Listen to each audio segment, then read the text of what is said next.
I heard this video is sponsored by the Miami Heat. I'm not sure if that's... And Alani. I had a voice for most of the week. I had some kind of sickness over last weekend. Or like Tuesday, I couldn't talk. He was trying to record. I was. Yes, I know. I actually had to get your RFK voice back. I forget what episode that was, but I forgot we recorded a whole episode where I sounded like RFK Jr. I don't even remember. I feel like you even brought that up. It was literally the first minute. It was like, like, if people can listen to that, yeah. they can listen to me. It was like around the time of the Eagles Super Bowl. It was either like that episode or like the one right before it. I don't remember why I went back. I went back to an old video and I clicked on it. I was like, oh, geez, I sound horrible. And then I brought it up and I was like, okay. Yeah, I don't know what's up with me in this. Order in the court. Yeah. Order in the court. Your gavel. I need a gavel. I'm gonna get you one. Closest thing I have is a horse mask. I just... I'm gonna get you a... Back up the table. But I'm gonna get you a hammer, though. Put it in your mouth like that. Yeah. That's gonna be our new album cover. My gavel in my mouth. I don't know if my mouth's that big to fit a gavel in it. What? No place like album sharing sessions. Gavel. But hi. Welcome to episode 36 of the Album Sharing Sessions. Music review podcast where the three of us assign albums to each other, talk about them, and act like we're music reviewers. Give scores at the end, pick new albums, and then do it over and over and over again.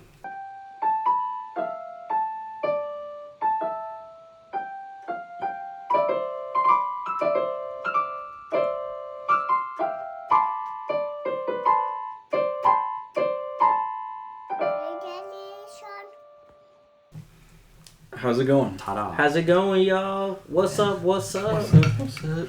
That's like that ever. It's just so funny. It's like ever since we reviewed that album, right? It's just become like our that's catchphrase. I can't stop saying it. Oh, dude, I do it all the time. I do it to everyone. I put it in the bio of the last episode, like the description. Oh, the description. It says, "What's up? What's up?" When I was editing that last episode. We started the same way, and Rev was in here, and she was going, "They said, what's up? What's up?" That's funny. Well, she thinks that's... She thought it was a bad word. Oh, she learned. She learned. She has since the errors of not a bad You told her word. that it's not a bad word? Yeah, I was like, no, that's just saying hi to somebody. Oh. I thought bad word. I shouldn't even talk like that. I don't know why I should. Why you do homegirl like that? I'm about to be like, hey, Dad.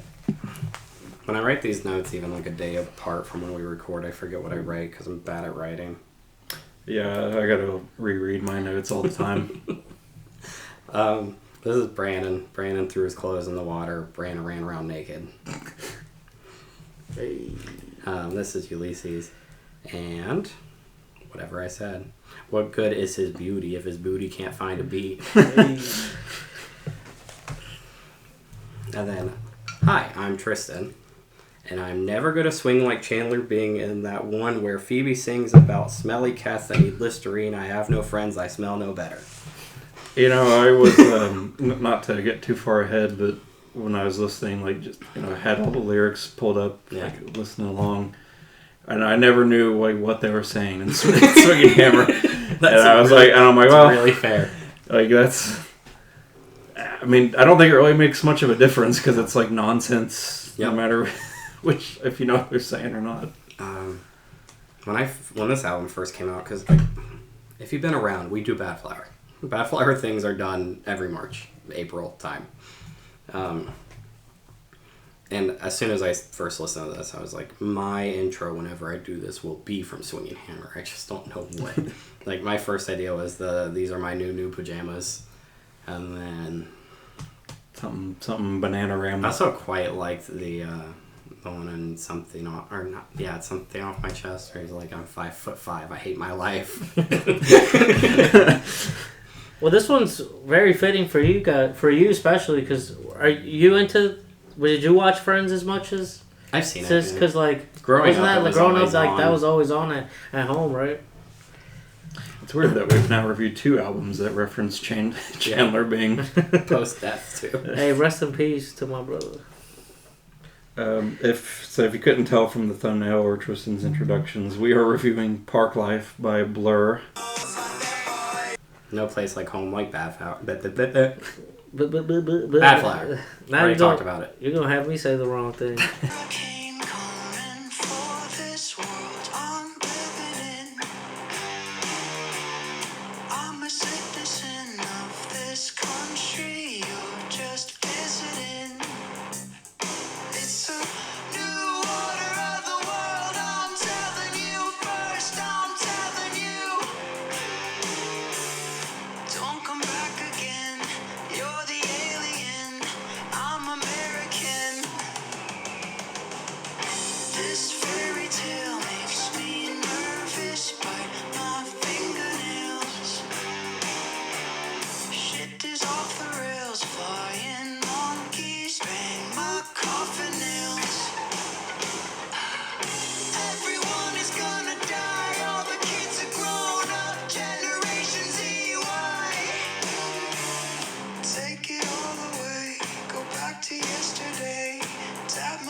And the Romantic by Bruno Mars. Actually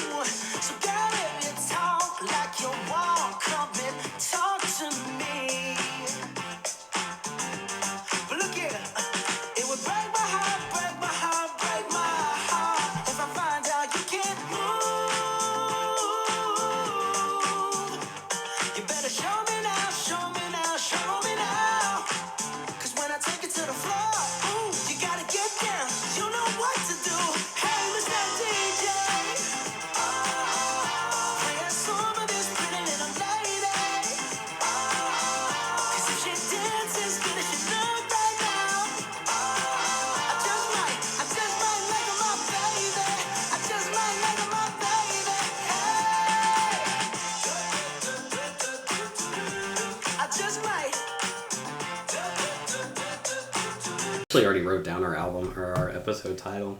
I was like, oh, I already got it. It's pretty easy. It's No Place Like the Romantic Park. Hey. Oh, that's a good one. That's right a good there. title. It's Way better than whatever the Punisher one was. Not a stretch. Like No.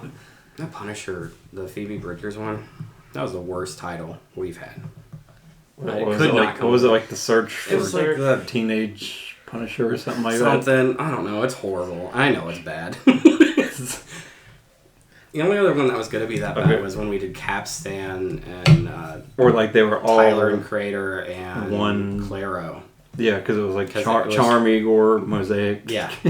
3 words. Like, I can't fit these, so I said, like, Claire the Mosaic Creator. Not a whole lot. And, the Dream Punisher search. yeah, that sucks.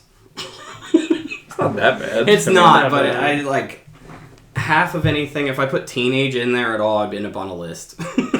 Yeah, you'd be downtown for sure. Can't punish teenagers, can't search for teenager. But what's been happening? Just work and life. Fair. We had a discussion before we started rolling that probably won't make the episode. But my Heat suck. Do they? They suck. Dude, just they really went points. downhill after Bam. Downhill, dude, bro. They went from being like 6th seed, now they're 10th. Oh, fun. They suck. Sorry, Miami. What happened? They just do that. I don't know what happened. Like they just like forgot to play defense. Like literally, they played the Pacers on Sunday. Pacers suck. Yeah. Pacers scored 135 points. Cool. I'm like, what's going on? We let Boston just run all over us. They scored 143 points. Oh, they're pretty good though. But our defense has just been horrendous. Like honestly, I think I could get out there. I might score 10 points on the Heat. I think you're allowed to be being a fan of. You're the ones that are allowed to say they suck. They let all the hype about the 80-something point game get to their heads, and man, it's been so bad. My stomach is doing some kind of crazy route. Bob is hungry. That's what your stomach is telling you. It's like, I'm hungry. Yeah, little TMI, but my stomach's been gurgling like the past few days, and I do not know why. It's annoying. I went and seen Daniel Tosh. How was that? It was fun. fun. We talked about it enough on the last episode where I feel like I needed to update. Well, you actually went to the show, so give us your little just by myself. Your review. And Tosh is great. He's a great person. Was he as funny? Yeah. As he is on. It really felt like we seen Dimitri Martin about a year or two ago, and there were jokes that he was telling that I've heard him tell before. Like I was just like, oh, I recognize this joke. I know the punchline. I know where he's going. And, like, he had a set, which, like, that is probably what you should do as a stand-up comic. And Daniel Tosh might have even as well, but he was, like, talking like we talk, basically, but also just is a funny guy. He was just riffing. Where it seemed like he was just on stage just talking to the nobody, to the crowd. Just going on rants and then having side rants and be like, oh, wait, I was telling this joke. Yeah. Can you remind me, was it at TAF? It was at, Andrew J. They just put seats in all over. I don't know why I thought Taft. Taft is normally where comedians go. I figured that's where you went. No, he started with a joke of just basically saying, like, I have a platform, I'm going to say jokes the way I want. It's hard to tell jokes in 2026 without offending somebody. And did, like, this whole spiel where, like, I broke it down logistically, where if I do 20 shows a year, I'll be financially stable enough to still live the way I do. It's like, so I can whittle down my audience to being able to sell out 20 shows a year and I'm good. So if you guys want to leave. Like, I'm whittling down this audience. And I heard your friend that sat next to you said, I'm gone. Yeah, it was weird because, like, the person to my left and right were both solo people too. And I was like, oh, that's weird. I didn't think there was going to be anybody alone. Right. Like, even walking in, there was still, like, a line to get in. And I was, like, right before the show started. You must have it was all people with people, and I was like, why am I like with the two other people that the group you all together? The group, that's funny. We're gonna put the lonely guys together. But like also anybody that goes to see Daniel Tosh has seen Tosh 4.0. Yeah, and like he is an offensive comic. Like, that's what it is. 100%. It's just, even on cable TV, found ways to be offensive. Yeah. So why somebody would think that they could go to a Daniel Tosh show, being a snowflake, and not get mad? Yeah. But a different type of show than like what you would see a Math Rife show, because even before the show starts, they way over the intercom was like, do not heckle these people. You will just get kicked out. They will not talk to you. Like, they will ignore you. You will get kicked out. Like, don't talk, don't have your phone, don't text, don't... I see clips all the time of, like, hecklers being offended at, like, comedy shows. It's like, what do you think you were getting into, you know? Yeah. But it said over the intercom was like we this is not a two-way thing like some comedy shows. It'll be, you talk, you're gone. Right. You say something to Daniel, you're out. And like signs everywhere that said like no videotaping or you're gone, and like no texting before, after, or during the show or you're gone. Which like people have their phones on before that's and after. crazy work. Yeah, they literally, that's like going to the theater, like watching you're not even allowed to, like, just recording the whole That's what we're alluding to. I texted them, like, a dude to my left like 40 minutes into this, and I was in a spot. I got StubHub tickets like a minute before the show started, so they were like $50. The seats went for $115. So, like, unless he bought cheap StubHub tickets, he spent $115 to get mad and leave. Yeah. But he started, like, he was just sitting like this the whole show. That's like, oh, that's weird. Like, he's like not laughing or anything. If you're gonna drop, if you're gonna drop $100, don't you think you should? I don't know. Research what you're yeah. Like, if you're not gonna know what you're in, if you don't know who Daniel, but obviously, I feel like if you're going to a Daniel Tosh show, you gotta know something, right? Like, you don't just randomly be like, you know what, I'm about to go see Daniel Tosh. He's got a podcast now, and going alone too. Like, like, I don't know. He's got a podcast now too, where you can see his like opinions on things. Yeah, that's crazy. But he started with like 20 minutes of abortion jokes. He's like, I know that this is not the place that most comics start, but I'm gonna go right there. He's like, as the show goes, I will start offending less and less people. I love it. Straight into the deep end. And like, worse than things that I've heard him say were like, his first stand-up special has a joke where he says that abortion clinics should have punch cards where like 10th one's free. Like, he's always done it. And straight into he's like, well, now that I'm done talking about abortion, he goes like, ICE, people that are too dumb to be cops. That guy to your left, he's just sitting there like just stewing on it. He must have been a cop. He's silly. Daniel Tosh is funny. That would have been cool to see. I wish I didn't have to work I would have went with you. Same. I actually got sick that night when out of nowhere. Like I mentioned, my stomach issues, and Wednesday night was a bad night for me. Yeah, that's fair. And a Survivor night, bro. Yeah. Well, I had to watch it the next day, but yeah. I truthfully wanted to stay for the next show because he did 2 shows. Just the honesty of he was making jokes saying that he wanted to whittle down his audience so he didn't have to do 2 shows. He's like, I didn't want to do a second show tonight. Did somebody open for him? Yeah, one of the co-creators of Tosh, actually. Oh, okay. Some guy called Eddie Gosling, maybe? He was pretty good. A 56-year-old, he definitely had a set. It wasn't as much of just, riffing, but he was funny. Yeah. Had jokes about, going to the bathroom in public, and you'd think, Home Depot would have the best toilets, but they're the worst, and they're Saw movies. They have everything to fix the toilet. Did a joke that I'm going to butcher, but... That's, one of Donald Glover's big jokes, right? The Home Depot, having to poop at Home Depot. Did you remember that one, Ulysses? I do remember that one. That is funny. Him and his cousin... Had another joke where he walked out and said, he's, basically his second joke. He's like, I'm 76 years old, and let the audience, nod his head and do the whole, oh, he looks good for 70 cents. He's like, I don't know why I do this joke. I'm not 76. I'm 56. He's like, I hate this joke. It just makes me feel bad every time. And I was like, that's actually a really good joke. Just to hate your own joke and hate, the punchline is that you don't like saying it. That's comedy. That sounds fun. But just having Tosh talk about his kids and I'm still mad that I didn't weird. get to watch Survivor because, dude, they messed that whole thing up. Sorry to interrupt. You're good. But they did mess that up on Wednesday. Which part? How how Trump came out and did the thing. So on YouTube TV, if you had missed the first part when it started, and then you watched it after he went and did his thing, so you missed the first half of. Because it was at 9. It was at 9, so it literally was dab in the middle of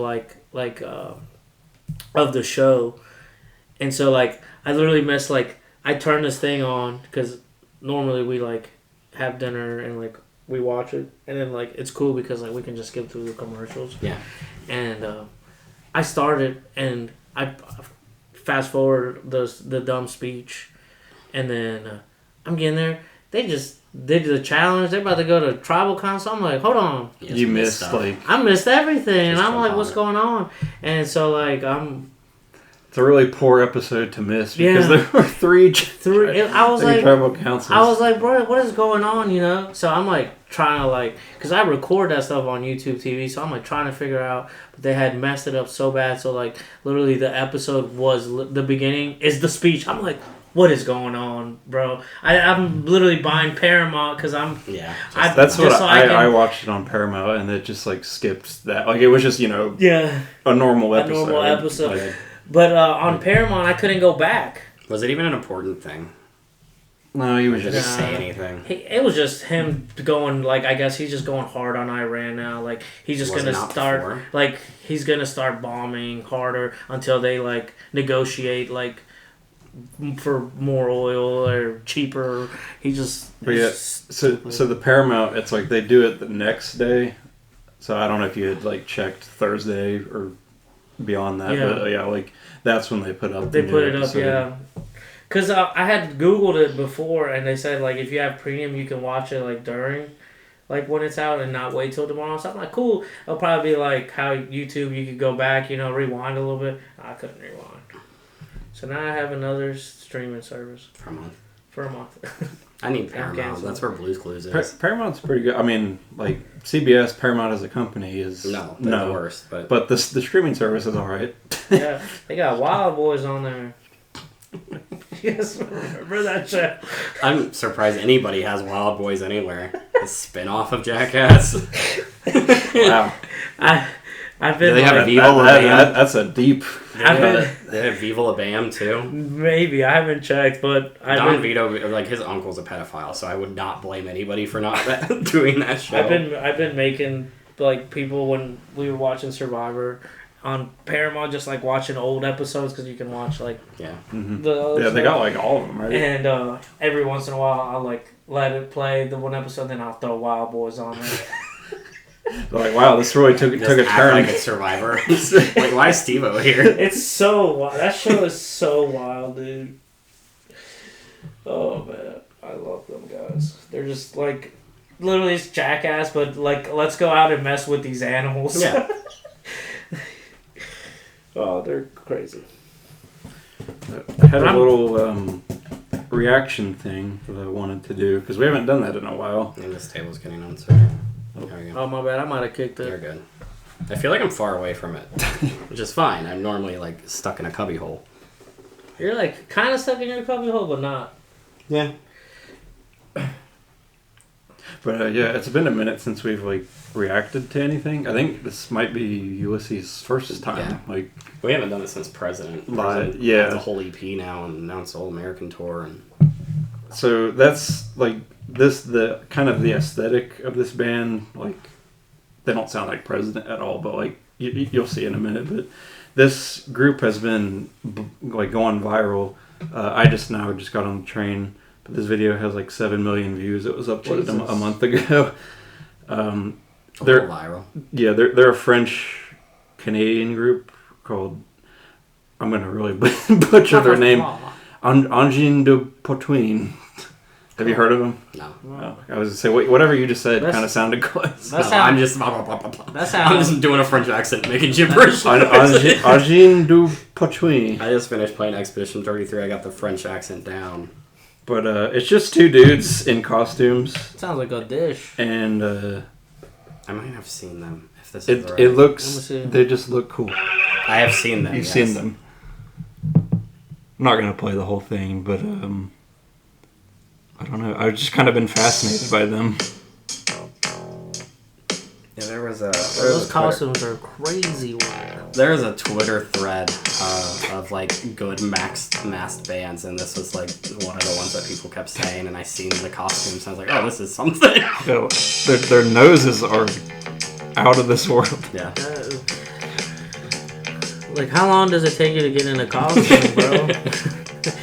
And does it? To me, the guy in the guitar looks like he's painting himself. Not even like homie looks like he's got gloves or something, like something in his sleeves. Yeah, so he's playing like guitar and bass That's simultaneously. This dude, the drummer's nose is tweaking me out. You start playing with it.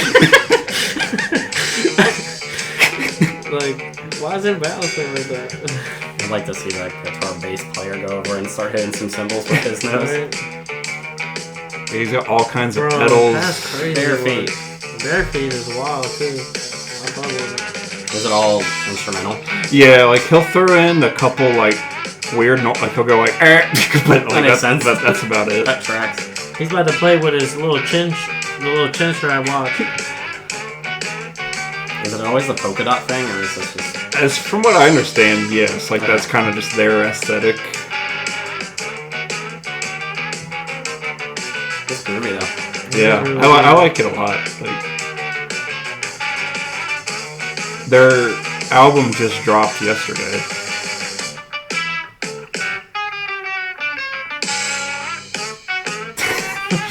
the drummer's mask kills me. Like, that thing is thangin'. It's slanging.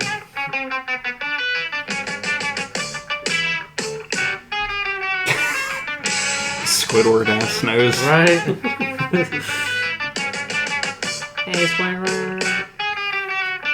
Somebody in the comments was like, Cartoon Network commercials after midnight. Yeah. Be like, yeah. Yeah, they pick it up. That's pretty spot on.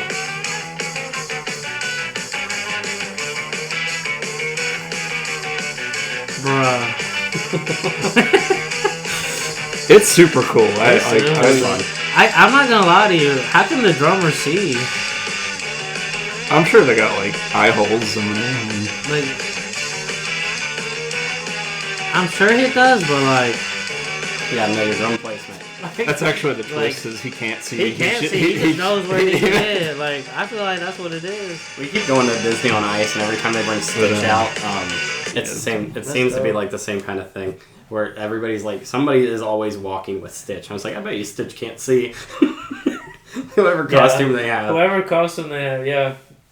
Did you go to the one recently? Yeah, it was just yesterday. Yesterday? Mm-hmm. It was at 10:30 in the morning. 10:30 in the It was morning. the only one that Ty could go to, and we still barely made it. Still make it to work. Another cool thing The bully. I found out about this band is the vinyl is apparently a triangle. That's like fun. that they released for their new album. It's got to be short then. Yeah, it's like 30 minutes. It's probably like a 10-inch put on a 12-inch. I listened to it today. Like it's like a lot of that. Like they're a little. I just seen that video as a half hour. Yeah, so like I don't want to say they're like one note or one dimensional, but like it's very much just like that style. Like they can play their asses off, but it's just instrumental grooviness for a half hour. There's no lyrics or nothing. That's some gaming music right there. I listened to their album today. It kind of just like put me in the zone. Like, all right, let's like yeah. I was actually telling Brandon that I was going to do a reaction thing before you got here, and then he was like, oh, I had one actually. And I was like, okay, well, I've never had anybody else do it, so. I felt like I had to show them because they're too like just out there, out to not. Bro, that was nutty. I loved it. And like I don't think I would pick like their album for this because it's like kind of hard to talk about instrumental music. It is. We've learned that. So. Hey, but I heard next episode we dress like that. Oh yeah, paint the wall again. I mean the horse mask, like you just like kind of redo it. Like hey, well, add polka dots. Add polka dots to the horse mask. Invite like Buckets, the drummer or whatever. Yeah. And I'll wear that Squidward looking dude thing. Got drums in the basement. We could go hit them. Before we start talking about music, I've realized that I've ruined my kid with music. We're already. Yeah. We're only took you 3 years. Yeah. But she's now already at 3 years old. Saying that screaming is singing. Where like she'll be like just making up a song on the fly, then she'll just start going, or like. Well, I don't think that's ruining at all. No, it's funny. But I was like, hey, Ryan, what are you screaming about? She's like, oh, I'm just singing. Okay. Hey, so like listen to too much screamy stuff around the kid. I mean, she's about to be in a swing. She's gonna find out. She's gonna like harder music eventually. She's gonna like harder music than I do. Is what's gonna happen. You're like, hey, Dad, listen to this, and it's like, listen to this. Or she'll go the total opposite way, which is what only listen to pop. Seems to happen a lot. Yeah. It's like at least that's in my case. Like, don't really listen to my parents' music at all. Got her head banging too. It's fun. That's funny. We were listening to. It might have even been Swinging Hammer. I was like, and she was in the back going. I love that. Which album are we starting with? Badflower. You gotta act quick cause your looks will fade in a year or two. What you gonna do? I wanna be praised for the words I choose. Jealousy is okay if I speak my truth. Fuck Charlie Puth and his perfect pitch too. And if I don't want what the radio wants, and I might get drunk and I might be wrong, but I think this song, it's a big hit song, it's a number one. So I got drunk with the rock star once and a big dog bus, and I played my song and he said, hold up, what a really good song, it's a number one. I'm a lyrical mastermind, ahead of my time, accused at times I use AI, but that's a lie, you're so dumb. It's rhymezone.com. And it might sound wrong, but I think my tongue is a gift from God. Give me a Grammy nod, cause I wrote this song. It's a big hit song, it's a number one. I don't know about. Man, I don't know why I'm blanking on what their second album's called, but I don't remember what order we did that one. But I know like this is the world. This is how the world ends. Yeah, that's it. Because that one's not in a title. It's kind of weird that this one even has a title track, because the other two don't. But that was like a year ago when we reviewed that, right? Because it's the anniversary. Exactly. This was an anniversary episode 2 years ago. I think March 16th was our first ever episode. And I did Okay, I'm Sick. Yeah, Badflower's debut. Last year. So this is the end of their albums as of right now. What I do next year, I don't know. You got to figure something else out. This one took them 4 years. How's Homie doing? I don't know. They canceled the tour. So not well. I hope So so. not well? I don't know. I haven't heard any I'm worried updates about on it. Josh Katz. Which doesn't help that there's a song in this album about like the weird parasocial like thing where like I'm just the band, but this is everything. Yeah. But yeah, Badflower, No Place Like Home came out June 20th of 2025. They currently have 791.8 thousand monthly listeners on Spotify, which is less than I actually thought. Yeah, I figured they'd at least. I thought be they at a mil. broke 1 million. Yeah. I'm sure they did at some point, but Maybe like back when OK I'm Sick was. yeah, Ghost was popping huge. off. So Ghost, the song from Badflower, was huge. Yeah. I know what you meant. I got a 72 out of 100 that says this shit hits hard, but not hard enough for a higher score. That's it. Oh, Dang. I have a whole. He bunch didn't of do notes for like any Badflower. kind of hammer pun or No. nothing. Now, looking at Badflower reviews always kind of gives me a mixed boat because I adore this band. It's probably the most biased I am towards anything. Because you were like on them before they. I'm kinda pretty got okay. I'm noticed. sick. I seen them play every song they had at a show once, and they opened for the Rex. So I found them as soon as Ghost came out on like a YouTube recommendation, which was like the best YouTube recommendation of all time. They recommended me Ghost. I think even people were at the house, and I was like, oh, this music video looks cool when I was watching it while people were over.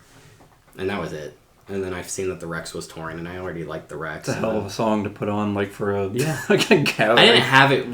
Nobody else could hear it. I was just like singled into the don't video. let him lie to you. I was singled in on the video. He put it on the big screen. He even bought a sound bar at that It was time. at it was at the Broadway house, so we had all the weird seats everywhere anyway. That was the little house, right? Yeah. Okay. So I was in the one that was like right next to the TV stand, listening to Ghost while everybody else was doing something else. If I remember correctly, did you have a lizard? Yeah, there, right there. Right there, right? Okay. Rev was actually just looking at a picture of the house the other day, and she was like, "Oh, this was my house." It's like, "Rev, you were never there."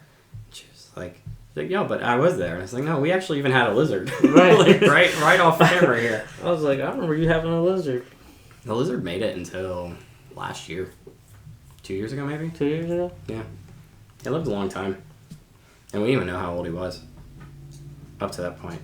But there's always like reviews for Badflower and all these, like when I'm trying to find reviews for them or even looking at what people think about them, where they like have a lot of people that like jump on and off their bandwagon a lot, where they'll just act like they don't sound the same or act like they're not doing the same thing when more or less they always have. Yeah, I feel like they So it always kind of upsets me, or like where you'll have one person that's like, I loved OK I'm Sick, but This Is Where the World Ends sucks. This one, they're back. Yeah. And I was like, oh, that's not true. And then also the opposite, where it's like, oh, their first two albums are 10s, but now what's this? I mean, as a listener before, It bummed me out reading them last night. listening to like the podcast, I mean, you've picked all their albums. Yeah. And I think every album is like, if when I hear it, I'm like, that's Badflower. Yeah. That's Badflower. You know what I mean? Like, But yes. I feel like every single time it's never Even- changed. Like, if you just threw a song randomly and I'd be like, oh, that's Badflower. Yeah. You know, I know their sound. Even But, though they have like a varying sound, yeah. even then, but it's like it's a Badflower song. Yeah. You know,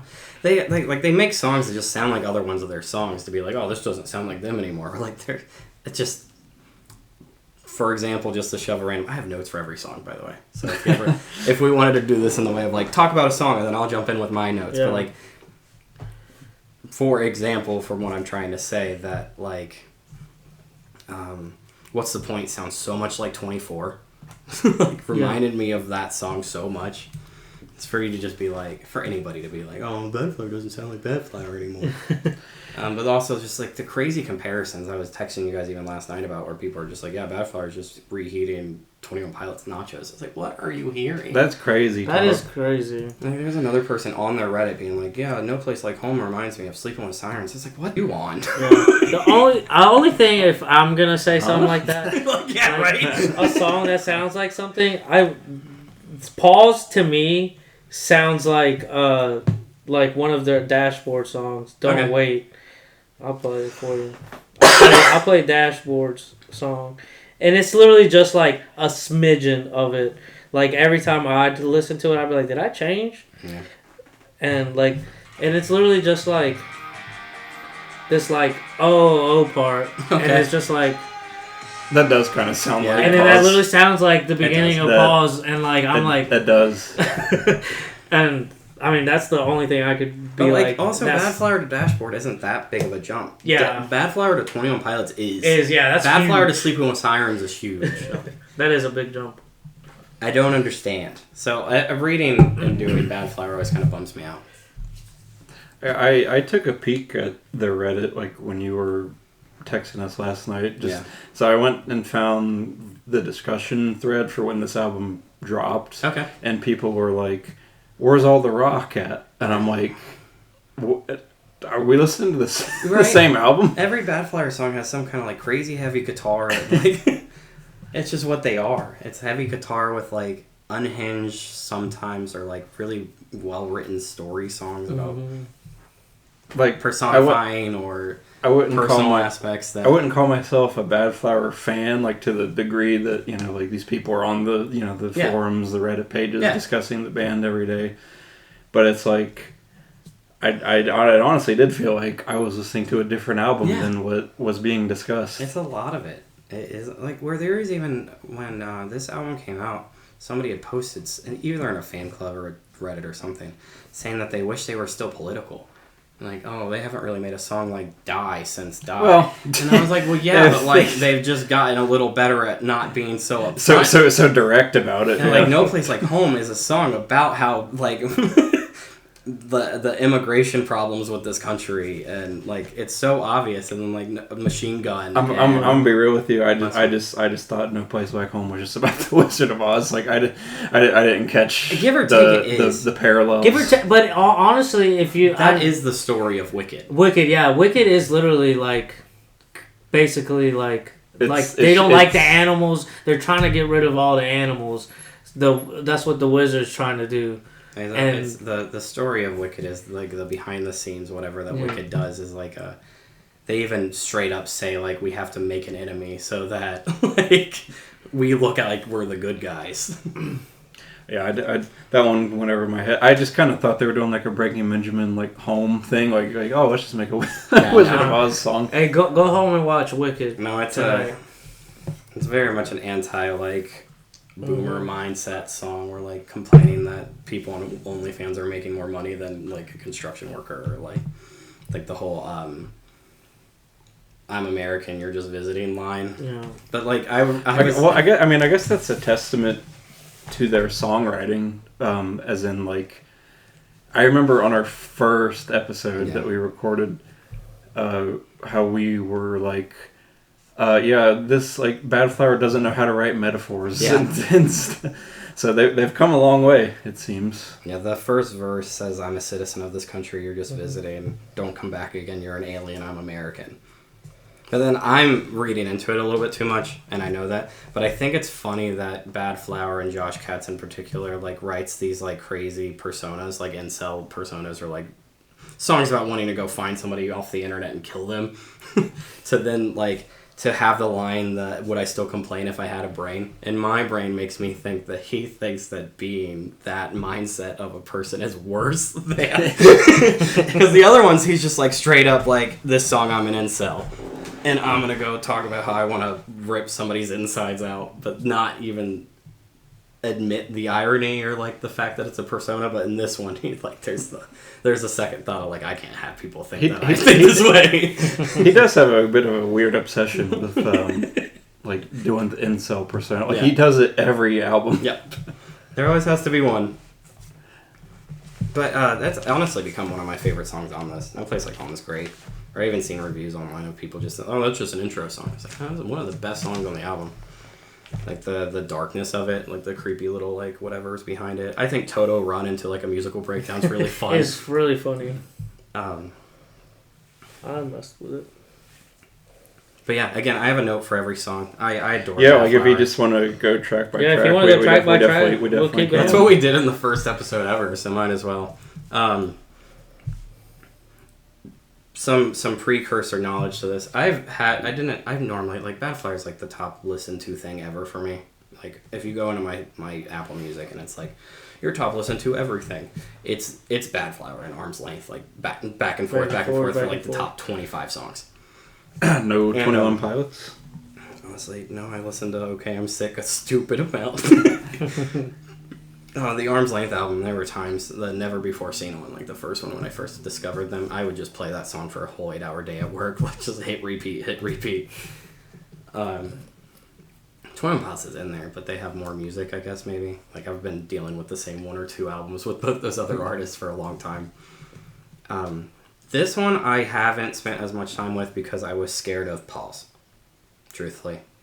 Where I was like, I don't really want to listen to this because I lost a dog last year. Mm-hmm. And knowing that Pause is on this, I'm like, I'm going to have to get the Pause. And I've grown past it a little bit where I'm like, I can listen to Pause and not like feel something. Yeah. Also, like Betty from Hot Mulligan hurts me harder as like a losing pet song. Mm-hmm. I don't think you know it, but like we've listened to it before podcast times. And that's just a little like 1-minute song about a rat, but it's just sadder.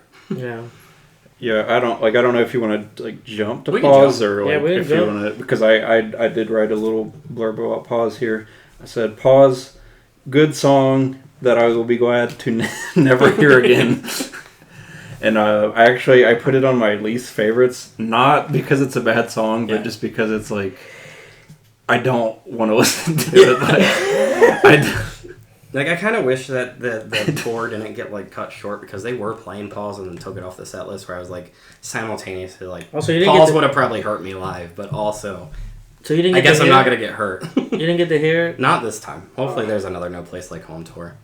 They mentioned that they didn't, like, they were happy at how many people showed up to that show with this album basically getting no kind of help from their record label at all. They're not as big as they were, and, like, because they're not getting any help from anybody. It seems even though they are signed. Like, none of these songs were that big. Detroit was a little big. But, like, not only, like, 2 of these have music videos, and I think they're self-funded. Like, that's crazy. I'm scared about my band. I'm scared for your boy. Yeah. More than the band? That's crazy. I mean, he is the band, right? Apparently. He writes it. I mean, they put his face on he's the face of the cover. I don't think the band is the same without the other ones too, though. Right. Like, I know them all; they've never changed. Yeah. But that's just because I'm so deep into this, like, this fandom. They're my band. Like, I've met all of them. They don't know me. I know that. That's a Butterfly. But if Badflower drops off the face of the earth at some point, I will be upset. It will hurt my feelings. I'll be a sad boy. But this album also doesn't have... These are like closing thoughts before we get into everything truthfully. Like, I probably should hold them back. This album doesn't have like a thing like Family or Ghost or anything that really hurt my feelings. Like anything that like really hit home. Mm-hmm. I felt like What's the Point was kind of relatable. Yeah. What's the point? It was like, that song was like almost too real. Yeah, right. They played that one. But yeah, there's that. Like, there are that, but I always have the, I don't know, like Ghost and Jester and all those, and Okay, I'm Sick, and like Machine Gun's really powerful. Yeah, that was one of my favorites off of This Is How the World Ends. Family is like a crazy great song. I didn't have any of those like on this one until like here lately. Because again, I wasn't really spending time with it because I was scared of listening to Boss. Yeah. Where I spent a lot of time with like the singles in the first half of this album, and I didn't really realize how hard hitting the second half was up until this listening segment that we've been doing. I like it more now than when we started. Yeah. I was going into this saying, oh, this is the worst Badflower album. Where I might... That's just because it's such a high bar. Yeah. I might still think that, but... I like it more than I did when I started this little 3-week cycle. But Haunting was my favorite single before the album came out. It's just a cool little catchy song. It's just about haunting his ex, but like... Yeah, It was my favorite single up until the album release, and then Detroit has become my favorite like single post-album release. Which one was the song that has the little interruption of That's the Snuff. Snuff? That was my favorite song. Snuff is your favorite song? I think it's my least favorite song. Well, yeah, I don't know if we're still like going we track can to go track over. or... We can go. I'm sorry. Okay. I just jumped. No, I yeah, just had to get that. Going in order is... It's good and not bad. Whatever we want to do. Because I have notes for a couple, like, but not every song. Yeah. I don't have notes for Butterfly, even though I've talked about it twice. I ran out of time before. Snuff I think I actually wrote, like, like 5 lines of stuff about Snuff. Yeah, no, I just wrote that I like the little electronic thing in the chorus, but I think it's my least favorite song. Not saying that I don't like it. I just... all of the songs, that one's your least favorite? So, yeah, I liked Snuff, but it's kind of twofold. The sample thing, it was funny, like the first time I listened to it. But on repeated listens, it really like kills the pace of the song. Bro, I was looking forward for that. I liked it. Every time that would come up, I was like, I can't wait for that part to come more on. than the actual version. Okay, so I was gonna ask, like, is there actual like what or they have the song sampled live? They just can't. What is it? It's "Smack My Bitch Up." Oh, by the Prodigy. Yeah, that would have went hard. Yeah. It's just a little, like, 5-second little... I'll have to look that up, because that's a great album, the Prodigy's album, but I had no idea. That's awesome. You could have, like, I could have guessed 100 songs from the 90s, I probably wouldn't have picked that one. Yeah, it's like a 5 little second, like, the little snippet where it's like, we couldn't get legal whatever is longer than the snippet that they took. Yeah, I don't know. It ruins a lot of the like steam, the momentum that it was building for me. And then the other thing is like the shaking like Parkinson's line is kind of jarring. It is. I'm like, this is like, I feel like I should almost be offended at this. Yes. Like, yeah, no. If it was anybody but Badflower, it would probably cut me off a little bit more. Because they just do unhinged lines all the time. Yeah. But, like, Snuff, like, outside of those 2 gripes about it, is a good track. Yeah. But, like, it's not one of my favorites because, like I said, it's like, I have a couple bones to pick with it. It might be better live, though, like, with the Smack My Bitch Up thing. It is fun enough. No, that song was fun. I liked the when it was being played before it actually came out or like was released in any capacity, and people were seeing it on like setlist.fm because they were like interested, like this is Snuff, and they thought that they were doing the people that weren't there thought they were doing a Slipknot cover. They were like, oh cool, Slipknot cover. It couldn't be further from that song. That song is a slow, depressing song. just to have the song that has a sample of Smack My Bitch Up. If we're talking favorites, my favorite was Swinging Hammer. Oh, it's great. It's probably my favorite Badflower song today. It's so good. You gotta go back to X and X because it screams that. It even references it. The intro song from OK I'm Sick. That's what it reminded me of so much. What references? The Swinging Hammer, where he's talking about being in monkey pajamas. That's what he wears in the X and X video. Yeah, Swinging Hammer. I just said the song probably goes hard live. Did you get to see this? That's one what they live? started. They've started closing their shows with this song. Closing. Yeah, it's the last song. I feel like you need to like open. Yeah, that should be an open. They actually opened with number 1 this last tour. They didn't do that many songs from this. Kind of disappointed. That's probably my gripe with the last show, and I think I said that when you asked me how the last Badflower thing was, because they normally play like pretty heavily into whatever the tour is. Yeah. And because his voice was going out, they cut Pause, they cut Detroit, they cut like... Detroit's probably my other second favorite song. They cut some other song. Where I was like, oh well, I guess I either don't get to see these, or hopefully they do another one of these, like, hey, make up for the No Place Like Home tour. Detroit is actually my least favorite. Detroit's fun. Well, so my reason is that the song feels too commercial. Yeah, I mean, it was the biggest from this. And, like, it doesn't feel as genuine. Like, because I've listened to 3 albums now of Badflower. Like, I know... You might as well know him, too. I know how, like, he likes to write. I know how he operates. It just didn't feel, like, super genuine. Like, it kind of felt like they were looking to make, like, a radio single. Yeah, I can see which is ironic. Because number 1 is a song that exists on this album. But it is like he's making fun of that very thing. Yeah. But it's also like Detroit is like, you see what I'm saying? Like, I quite like the... It's like he's trying to have his cake and eat it too. Detroit, it's named that because the little like singing, like the crowd work at the end where they have the crowd singing. It's from a show in Detroit. That's why it's called that. I was wondering because like there's 2 different like cities on this album. I like the whole like I've hit my goals, now what kind of songwriting. Too. It's catchy too, but yeah, it is just it's a radio song. It is. can't not lie. The other we're kind of hitting all the singles. So the singles were like just Haunting, London, Snuff, and Pause. Kind of hit those. So we might as well just go to London. London was my other favorite song. London's interesting. It's like a almost pop song, but they still have the hallmarks of a Badflower song. Like it's still heavy guitars and like it's way different for them. Yeah, that was the real standout track when I listened the first time around. Like, because when go through No Place Like Home, Haunting You, I'm like, oh, these are good. And then I got to London, I'm like, wow, okay, like this, that was the first wow moment for me. I could be wrong. I don't think they've ever just made a love song before. There's always some kind of like dark. There's always some other disturbing. Yeah, it's just a love song about wanting to move to London with someone. It's just nice. I don't know. Yeah, the chorus was very powerful. Like just his vocal delivery. What's his like thing? Love for London? Is there? I think it's just a city. I don't know. It's just a city for him. Like I think his current girlfriend's from Europe somewhere. Okay. I think she's got her own band. She's got a stage persona of like a Russian. Okay. It's called Andy Darling. They actually opened a couple of the tours the dates on this tour, but not the one I was at.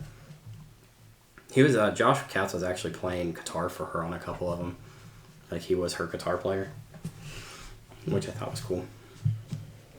But we hit the singles though. Not even purposefully. We just had to throw London in there.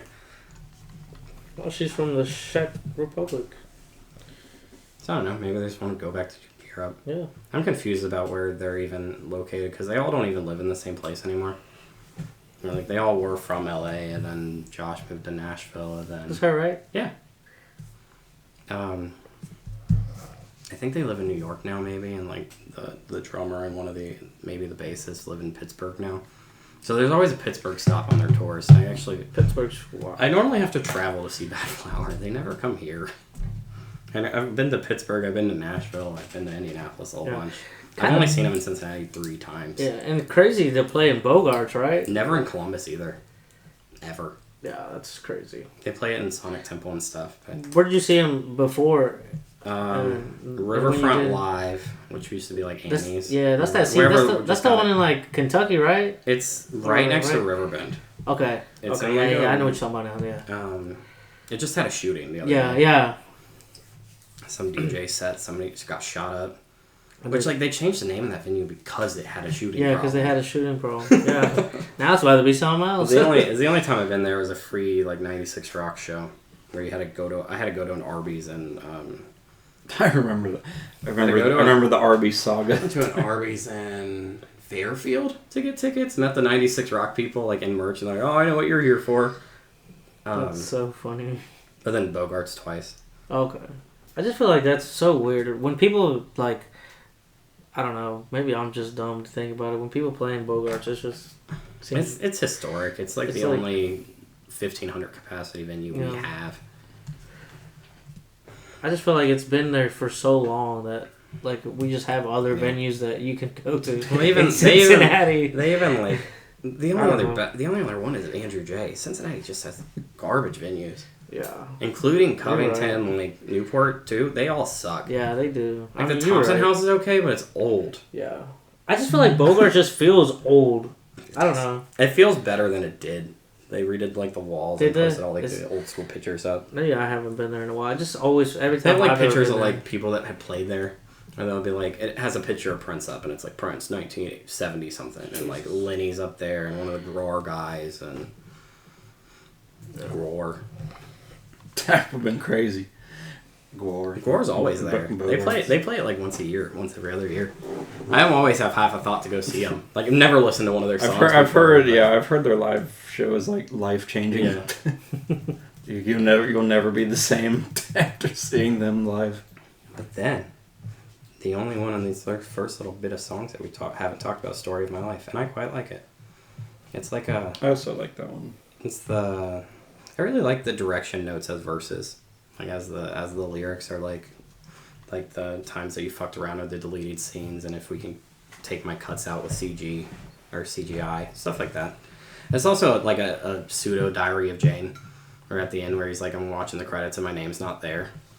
It's like the story of Diary of Jane being like, you're such a big part of my life and I'm not even in your diary. It's neat. I like it. Yeah, I don't have a ton to say about that one, but I did like that one. Yeah. Mostly just lyrics. What's the points? What starts like the sad part of the album? Yeah, because it's like pretty much 3 songs. Back to back. It's the 3 most depressing songs of the album.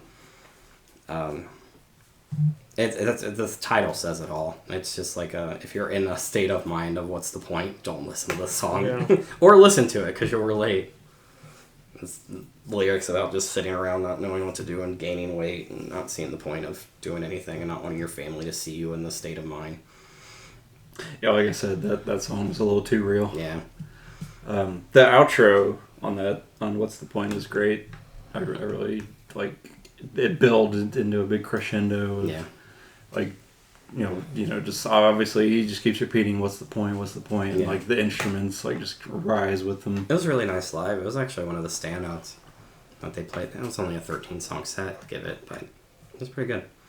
Don't Be a Stranger is the most like story style song, like the Tethered or the Let the Bands Play or even like Daddy. But so I didn't really I like the song, but I didn't really get it per se. Like who is he? Who's telling this story in the song? The narrator seems to be somebody that had a kid that wasn't ready for the kid and like stepped away. Like at first I thought it was like him, like Josh, like own person. I don't think he has a kid. That's like I wasn't sure if it was like someone he knew or like maybe. Yeah. I don't know. It's just again, he writes in point of views that aren't his. That's what I would. Maybe it's his, but like, they're like Tethered is the one in the last album about like the girl getting roofied essentially. Like I don't think Josh Katz has been a girl being roofied before. And there's also Daddy and like other songs that, but not as dark as those. Not as dark as those. Yeah, it's hard to be as dark as those. That one was... Including Let the Band Play. That's on the EP. That one's rough. That one's about trafficking. But no, it's just sad, relatable, whatever. Just then seeing that said daughter have their own daughter and actually be there. It kind of has the whole, like, everybody's doing their own thing and I'm just this piece of crap still. Lyrics. But then Paul's, which we already talked about, but that closes the sad part of the album.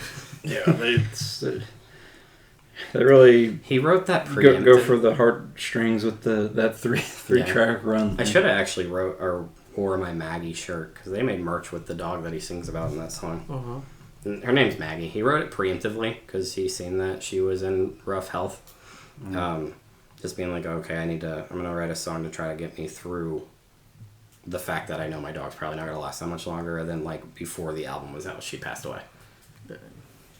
So that's just crazy to me that, like, because it's like every time he sings it, like, he's got to, be reminded. But, like, they have merch of her. She was in videos. She's in the Jester video, actually. That's probably why my homie's going through it.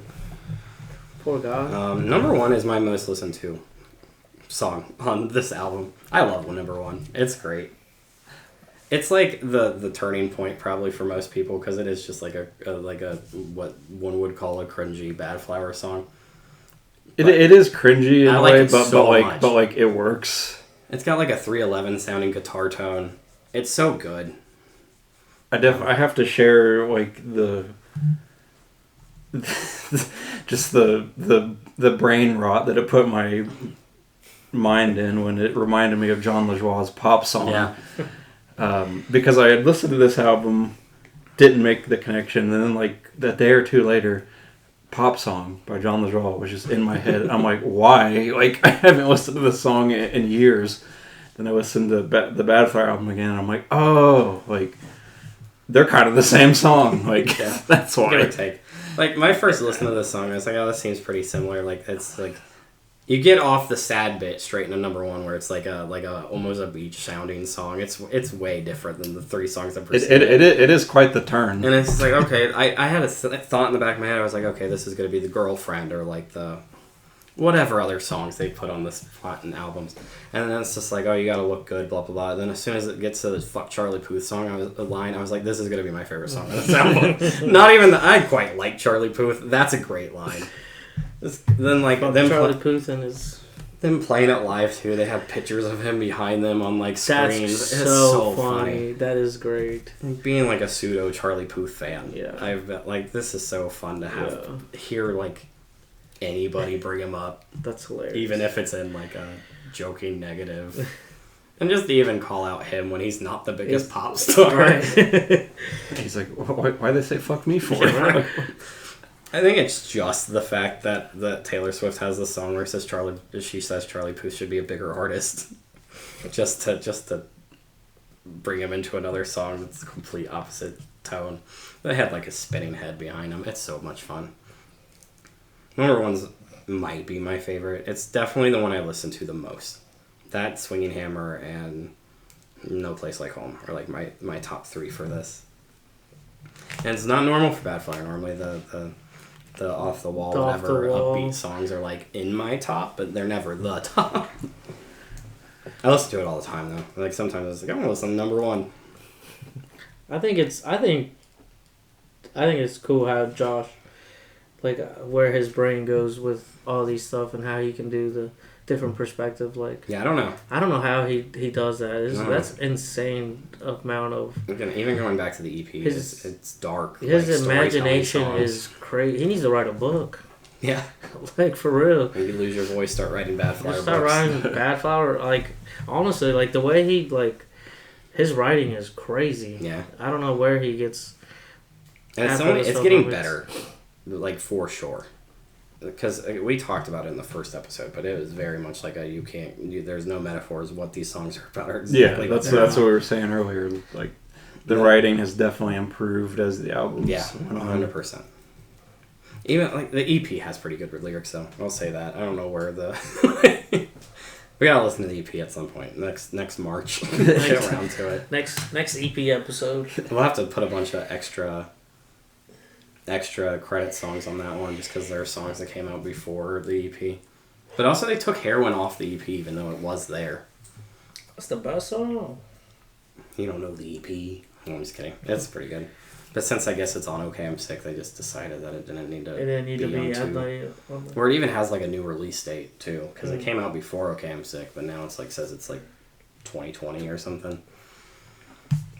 Like, oh, why is it 4 songs now? Where's Heroin? Yeah. It's a different version, though. I don't really know why it's gone. It's not like a copy and paste. It's got some different instrumentals. But it's gone. Dead Media. That's strange. Original Heroin. The last 2 are what I have the least notes about, but it doesn't mean I don't like them. Let Me Get Something Off My Chest took me a little while to understand what he was even singing about. That kind of goes all over the place. Talking about how he's got a fake lifted truck, and it's just like the fake persona type song. Like, oh, I gotta keep up this image, even though I'm not that person. It's got some really good lines, though. Like I mentioned earlier, that I'm 5'5", I hate my life, and it's also got I think she photoshops her breasts, and I'm obsessed. I'm lines. obsessed, yeah. Yeah, I don't have a lot to say about the final 2 tracks either. Butterfly's a good closer. I like Let Me Get Something Off My Chest more than Butterfly, but like I don't really have a whole lot to say about either of them. Butterfly's a good closer. It's not. I don't think I like it as much as My Funeral. That one was probably their best closer, but it's definitely better than Cry. It was. I mean, yeah, like Butterfly. It was fine. It was just a bit of a tepid closer, I would say. It doesn't like. Maybe even What's the Point would be a better closer. I don't know. I think so, actually. It actually swells and whatever else, but it's still good. I like Butterfly. Of course, then you would lose the trio run of the sad songs. Punch everybody in the face right here. This is the most notes I have. It might be the longest we go. I don't know. Well, because this is your favorite band, I heard. It is. And even if you go back to the first episode, we talked about 45 minutes. I figured we would talk about this album the most. Yeah. That's what we do with Badflower. All 3 of them. I have a page and a half notes again. I had 3 pages the first time we covered them. I have to remember what I did for This Is How the World Ends. I kind of alluded to this throughout the review, but I hold Badflower at a crazy high bar. I actually found a review on Album of the Year that gave it like a 96 and said these same exact things I'm about to say. Yeah. It's like, this is the worst Badflower album, but I love this album. Like, this is the one I don't have as much of a connection with, but there's not a song on it I don't like. It still hits me, just not as hard. Like, it's just like what I just said. Right. Somebody seriously just took those same words and was like, hey, I hope Badflower at a stupid high bar where everything's perfect that they've ever made. This one's the worst one, but it's still a 96. Yeah. And that's where I'm at with this. It doesn't have a family. It doesn't have a ghost. It doesn't have something where I'm like, okay, this is it. Mm-hmm. At least to me. The songwriting's better. Oh, the songwriting is phenomenal. I mean, Josh is just... like I said, I don't know where he gets his stuff from. I don't know where he thinks of half of this stuff. Yeah. And how he goes into about his writing is just crazy. But I love this band. And that's really it. I'm a huge Badflower fan. And I'm very happy that I do this little anniversary thing because I have been avoiding this album because it has the Dog Death song. And it was like a single and stuff too. Like, it was on the radio for a bit. Like, that's a choice. Yeah. Yeah. But it's who's gonna turn the radio on and be like, who even turns the radio on? Well, that's fair enough. Yeah, fair enough. Guess I could just stop there. What's the radio, dude? Yeah, turn it back on. I mean, Ghost was huge. Ghost is fucking depressing too. That's your type of music. Yeah, it is. I love that depressing. But I give them the other two a 9.5. I'm gonna go with a 9. That's it. If we're gonna wrap up, I don't know if you guys have other things. No. But not really. I mean, we talked about it. I just kind of had like an overall like get into my score type deal. So I will say my theory with this band is the worse the album cover is, the better the music. Because this was actually my favorite of all three of the ones that we listened to. I wasn't sure like at first, but this one kind of grew on me. And when I was doing my notes and listening to all the albums last night, I come to the realization, I'm like, well, this song's good. Like, this song's good too. Like, I like all these songs. Yeah. Like, I'm like, I don't really have a whole lot to nitpick other than Detroit. I don't really like that much. And then the parts in Snuff are a little weird. Yeah. And then Butterfly is like a bit of a weak ending track. But other than that, I really enjoyed this album. And it gave me Swinging Hammer, which is like a song I was always excited to hear, like every listen. Like, it always came at the perfect time too. It's like right in the middle of the album, and it kind of like gives you a wake up call. Not that the songs before it are like, you know, not rock and slow, even though that's what the Reddit would have you believe. But yeah, Swinging Hammer is really good. London's... I'm so happy that it's long too. Normally when bands do like an off the wall like old school punk song, it's like a minute long. That's what I was thinking. It's 3.5 minutes. It has a fake stop halfway through. The fake stop that got me the first time. I'm like, it was so funny because I'm like, well, this was cool. I wanted more. Oh wait, here it is. And like I wrote in a note that I didn't actually get to that it somehow starts unhinged and gets more unhinged as it goes. Like it gets faster. The little guitar part, like ding ding ding ding. I'm like, yeah, like that always got me. It starts sounding like a Premise song, like the "You Walk a Mile in My Socks and Sandals" part where there's like multiple vocal tracks. I don't know, but the French band we listen to reminds me more of Primus than that does. But, okay, fair enough.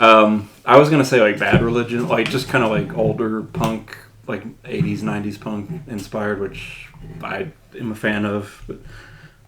But yeah, no, like that, London were my two standouts. But honestly, like I said, outside of Detroit, pretty much liked every song. Yeah. But I'm gonna go with an 8. Cool. It's high for a Badflower. Yeah. I trust me, when I saw the album cover, like I wanted to not like it. But it won me over. I want to know how they won up this one too. We said it in the This Is How the World Is. Listen, then this one was announced, and I was like, they did it. My theory, like, if there is a 4th album and it's like actually good, you know it's over. Oh, like, yep, the Badflower's done if they make a good album cover. If they come out and the album cover is sick, you're like, All right, Josh is he's lost Josh the plot. lost it. And not Yeah. Okay, I'm Sick. Which is their best album cover by like a mile. That's what I'm saying. Like they're on a weird trajectory of like their art is worse, but the music is There's a better. pie chart. Oh man. I've won you over to Badflower since this music reviewing, so I'm curious. Yeah, I think. I don't know. I'm with Bub more than anything. I don't know if like I don't even remember what I think I rated all of them close to 8 or higher 8s. Yeah. If I remember correctly, I don't know where to put this one at because like it's a really good album, but I don't know if I like it as much as the other ones as well. Yeah. I guess that was sorry to interrupt, but I guess that's like the thing that like separates me from you guys is that I didn't really have like this is a standout. Yeah. Like I liked a lot of the tracks off the first 2 albums, but nothing was like Ghosts was good, but it wasn't like this is like the one, you know. Yeah. Yeah, I think I'm gonna just give it an 8. Okay, cool. I mean, And that's still a great Really, score. It's yeah. still really- I want to give it something lower, but it is just really good, and there's a lot of very, very, very like intriguing writing that he did, and his writing is just. I just don't know how he gets where he gets his headspace, Because I don't know. and where does he just come up with It's this at the stuff? beginning, too. It's just so crazy. And Let the Band Play might be the darkest. And Daddy's probably the darkest, but it's really close. Like I don't. Like, I kind of even feel like now I understand why he's going through what he's going through. His head's all over the place. I don't know. It's a crash out where he has some kind of thing going on with his voice or throat or something, and no doctor can figure it out. And so he's having a bunch of people come up to him and be like, "Hey, have you tried drinking coffee?" Or like, it's just stupid. Like, and he's just tired of hearing it, so he crashed out on stage one. He like smashed his guitar or something, then went online and apologized. Like, look, I'm just mad. Stop telling me what I've tried. Yeah. Yeah, I mean, he's a singer. I mean, he's doing stuff every day in his life. I mean, there's not one thing he hasn't not tried. Besides not singing. Just what he has to, you know? Yeah. Like, hey, don't use your voice. Okay. Yeah, right. You know what I mean? Like, No Place Like Home by Badflower gets a 8.3. I'm gonna try. Now the episode's over. Talked about Badflower. We're done. Well, Tristan's done. I talked about the only album I cared about. I went in Spotify listens, by the way. Listeners this time. Not that that's original in any way, shape, or form. Least to most. Yeah, because there's an artist on here that is the biggest artist. Just single-handedly. But what if you combine The biggest artist. If you look at... They probably still don't even come close. If you look at Spotify's like tracked ranking right now, we're covering somebody today that is the literal #1 artist in the world right now. He is the top. He's like on the rankings of monthly listeners, #1. So he's got to end the episode. He is why people are gonna click on this. It's not gonna be Badflower or Blur. What?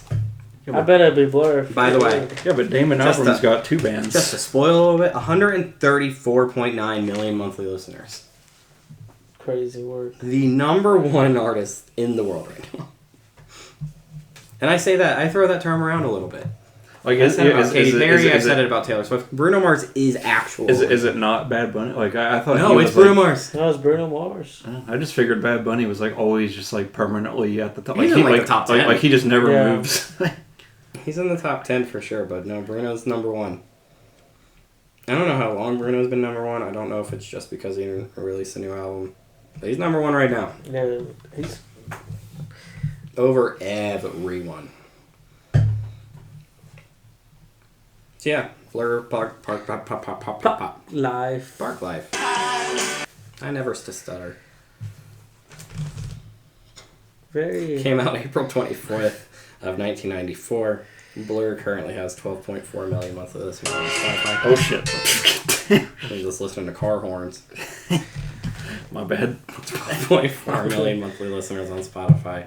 I got a 39 out of 100 and says the prospect The prospect that a human being converses in this dialect is very concerning and very scary. Okay. That was not the whole review, but it was the excerpt I wanted to take. So Cough into the mic. I brought this up at the end of the last episode, but the reason I picked this album is because I wanted to do a little mini saga, if you will, covering Mr. Damon Albarn, which, if you don't know, like, this is his band Blur from the 90s, and then he started Gorillaz, which is, you know, everybody knows Gorillaz. Yeah. The animated band. He is happy. So Or he ain't happy. kind of spoilers for like what I'm going to pick next week or for this upcoming episode, but it's definitely going to be a Gorillaz album. Hey. Because I kind of wanted to like chronicle like his beginnings and where he's at now. And the Gorillaz just dropped an album actually the same day as the Bruno Mars album Hey. that we're Hey, reviewing. that's crazy. Should have pushed Bruno Mars back a week. Well, I didn't really plan this out. I should have No, did it's like fine. because we had the EP thing in the middle, so Yeah.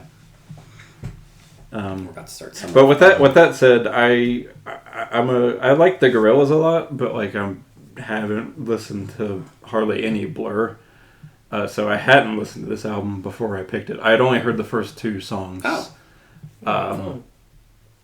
and I liked the first two songs, so I'm like, well, this Yeah. album will be good. The beginning is Well, but we'll get into it. Yeah, so I've never listened to any Damon Albarn album. Like no Gorillaz album. I've listened to singles and like knowing song 2 from Blur. That's all I know from Blur. So that like song 2 is like. It's full. It's like a fool's gold because Blur, as I think we've all figured out, they sound nothing like song 2.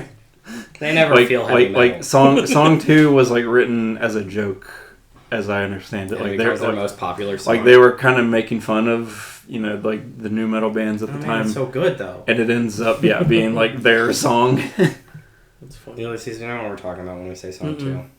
You'll know. Is it?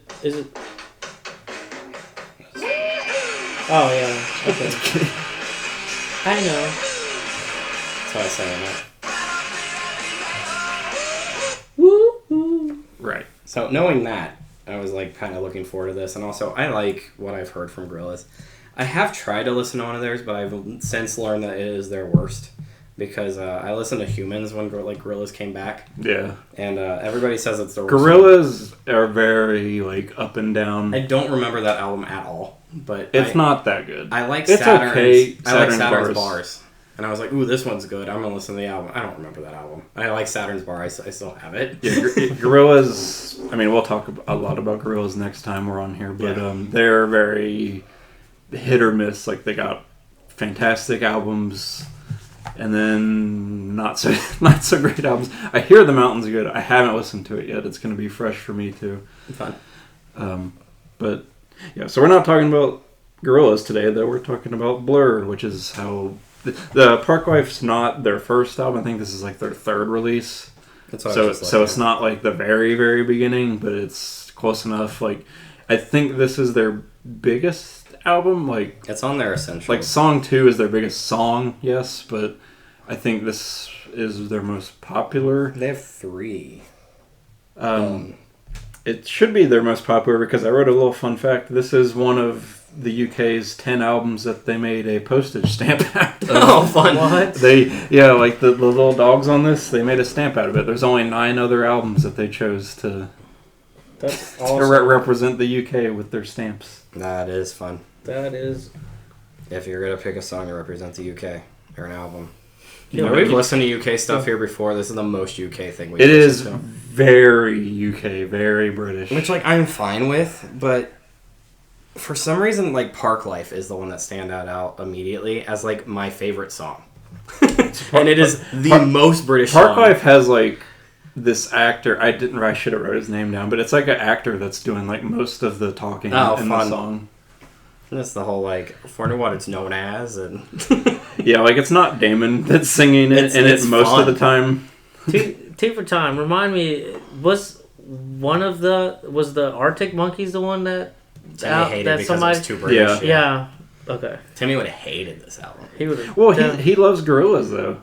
Yeah. So I like the 2D voice more than his singing voice in this. I mean, it's like kind the of little monotone, the same. whatever. I like it more when it's not trying. I guess I don't know. Phil Daniels is the actor that they got to like do the talkie bits on Parklife. By the way, like my first listen, that was my standout. Like I really liked Parklife, and I was like, "This is the most obnoxious British thing." Not that I've ever heard, but that we've ever done on this. Yeah, like we've talked about it before when we covered these British albums, but like at some point it's just like you kind of just have enough of it. We're not British, obviously, so we like this isn't our like we don't typically listen to a lot of just only British voices every day. But yeah, the album's a bit too long as far as it starts to get. The biggest problem with it being too long is that there's also like songs in the album's track listing that could be ending like the end of the century and to the end, and it feels like it ends a couple times. Like, oh, to the end, it probably ends at, oh wait, I'm only on track 9. Yeah, so like your Badflower album like was about the same length as this. It was like oh geez, really? 3 minutes shorter. It did not fit. You're right. It doesn't feel like it at all. I feel like the Badflower flies by. Yeah. What do you think? What do you think, Ulysses? I thought the same thing. I thought the Badflowers one was like super. I couldn't believe it when I saw that it was 50 minutes. And the only reason why I believe it now that I'm really thinking about it, because we took care of the kids, like Ash and them went on vacation, and I listened to both of the albums on the drive to Westchester, but I felt like the Badflower went like this. And I felt like when I was listening to Parklife, I was still listening to it while I was still driving. This one just feels so much longer. I listened to this dropping rev off, and it felt like the drive was longer than it normally is. You were still listening to it when you got me. I mean, it's 50-something minutes long. But my theory on that is, so like I'll say like the first like 4 tracks I really like including Parklife. Parklife's good. I know, yeah, I like the title track. I understand that like it's probably not everybody's favorite, but I think it has a killer like run, like tracks 1 through 4. Bank Holiday and Badhead aren't like bad, but they're not like. I truthfully don't even remember. It's kind of a step down. Where the album really loses me here is like this black hole of the Debt Collector, Far Out, and To the End. What, you didn't like the circus music? It is genuinely just bad. I felt bad when I was like when I picked the album and I got to this part. I'm like, oh no! Like I have making these guys listen to. That was the best part of the circus music. I actually like circus music and music too, and I didn't like this. Because I listen to the Niche Affair. They have a whole concept album called The Circus. But yeah, I even had like the thought process with this where I was like, why do bands do interludes when they never add? They only take away. Like, I've never heard an interlude or a musical thing where it's just like a little short track in the middle that I'm ever like, oh, this adds, like, this makes my score higher. If it's fine or good, it just exists and it's an interlude and it's there. If it's bad, it takes away. And the weird thing is that the Debt Collector and Far Out, it's like 2 interludes in a row. Yeah, Far Out's more of a song. I honestly never noticed Far Out. It's not good. Because it's a minute and a half. It's really like one of. No, it probably is my least favorite. Like if we're counting like the little short interludes, then yeah. When I was I made a point to listen to this while I was driving 2 days so I could pick apart the songs, and I still missed Far Out. It might be. I'm just kidding. It would have been later in the track list, but I definitely zoned out while I was driving listening to this and missed the turn to come get you. That sounds about right. Like I was in the Magic America's bit, and I'm just zoned out. Just driving. Like it's so funny because like the same thing would happen to me whenever I would listen to this at work or whatever. You know, I'd be like, we haven't really like touched on much of the positives yet, but like it starts off Girls and Boys, Tracy Jackson. I'm like, yeah, like this is awesome. And then it hits that point, and I'm like, what just happened? Like, I feel like I just lost like 20 minutes. I don't understand. My really only other like positive, I guess, is I quite like Clover Over Dover.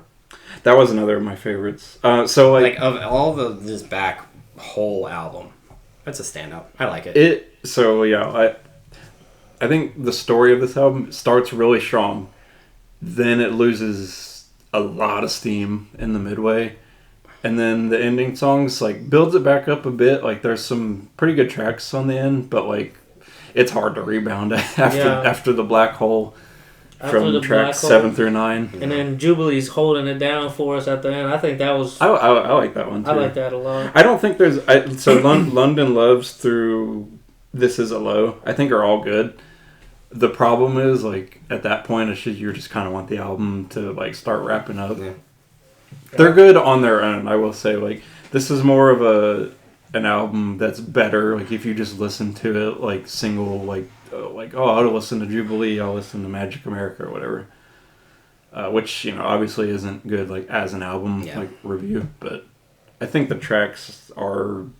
It's, like, the opposite of, like, the sum of its parts, It's like, I used to do a thing with these where early on when we were reviewing stuff, I would actually make a point to go through and do a shuffle play where I just listened to it out of order to see how it's still set up.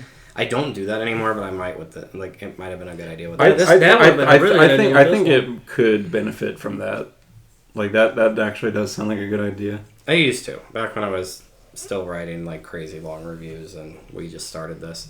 I was like, well, this album stands about as an album, but how about the individual songs? And that was my way of thinking. My suggestion is just remove this track 7, 8, 9, and then the ending 105. I think the album would improve big time. Probably. I come out of this not liking it though. It's my first one in a long time where I was like, I gotta listen to Parklife again. Yeah. I liked it more when I sat down and was like actually focusing on it. This is not a good album to listen to like while you're doing other things, other activities. It's a lot of slower songs. The first 4 songs for sure. Yeah. I like Girls and Boys more than the other 2. Girls and Boys is my favorite song on this album. That's what sold me on this album. That's why I picked it. Rev was questioning why he kept saying Girls and Boys. She was like, why he keep saying Girls and Boys? I thought that like most of the album would sound like Girls and Boys, and it really doesn't. It would have been fun. It would have been fun. That would have made the album better. I come out of this with like 3 songs that I like. That's out of 16 is not very good. Yeah. I mean, Album of the Year has like perfect ratings for these. Yeah, like this is a like really revered album. It's really confusing.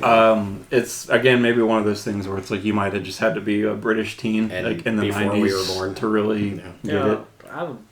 I was literally 1 year old. Yeah. Sitting there going, girls who like boys who like girls. In Spanish though, because I was in my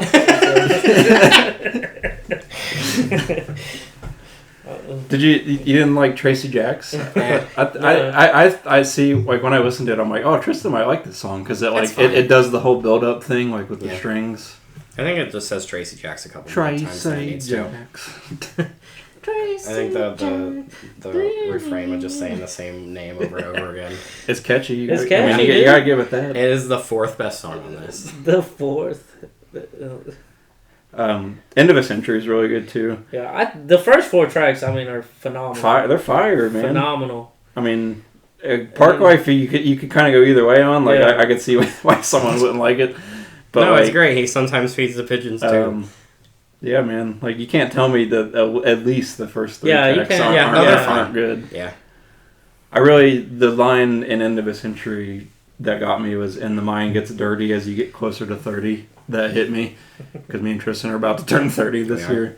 You got some old heads. No, I'm just kidding. Timmy just turned 32. I was sending him Badflower lyrics. Yeah. 30 as well. Because they have a song called 30 about just turning 30. It's funny. Just to go back to Clover Over Dover. Because I kind of wanted just to give that song a little more flowers. It's probably my favorite. I think it's a suicidal song, which I learned yesterday as I was like kind of looking more into it. I also like the little piano. Like it kind of reminds me of like something you'd hear in Castlevania. Okay. No, it's definitely my favorite. Like, it even beat Parklife after a certain point. There were times in this little 3-week period where I didn't not like this as much as I don't like it now. I don't know what this roller coaster is, but like earlier this week I was like, it's fine.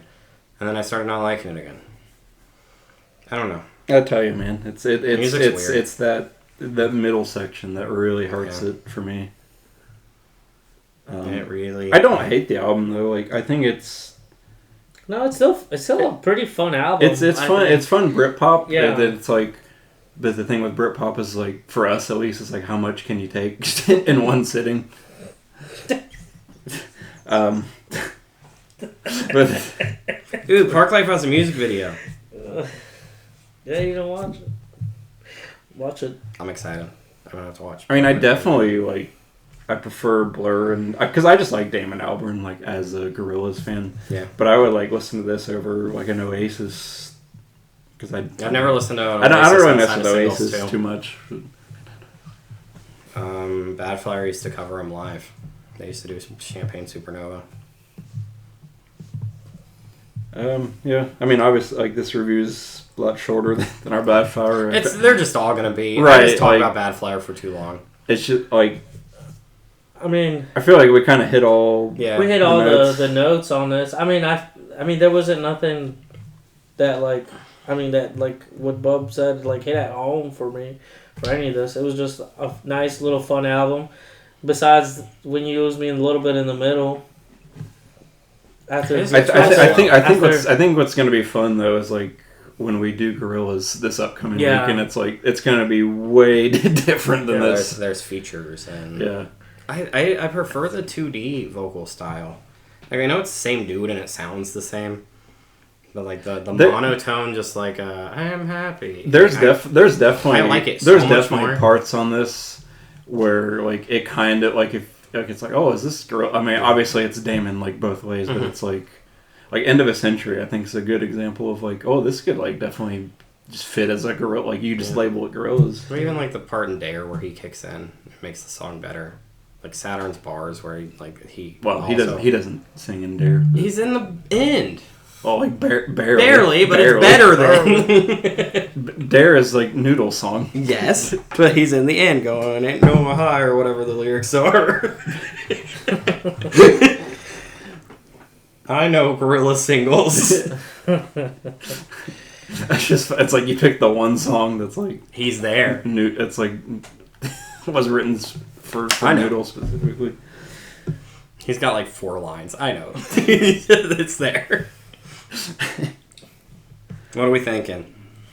I'm gonna go with a 6, which was honestly like more generous than I like going like before last night. I was thinking like 4, but it won me over a little bit last night because the ending tracks are good. Like you just have to get over that hump. Mm-hmm. I listened to it on my way from Street Side, and I think like Jubilee definitely brings it back for me at the end. Yeah, it's lucky the ending tracks are also good.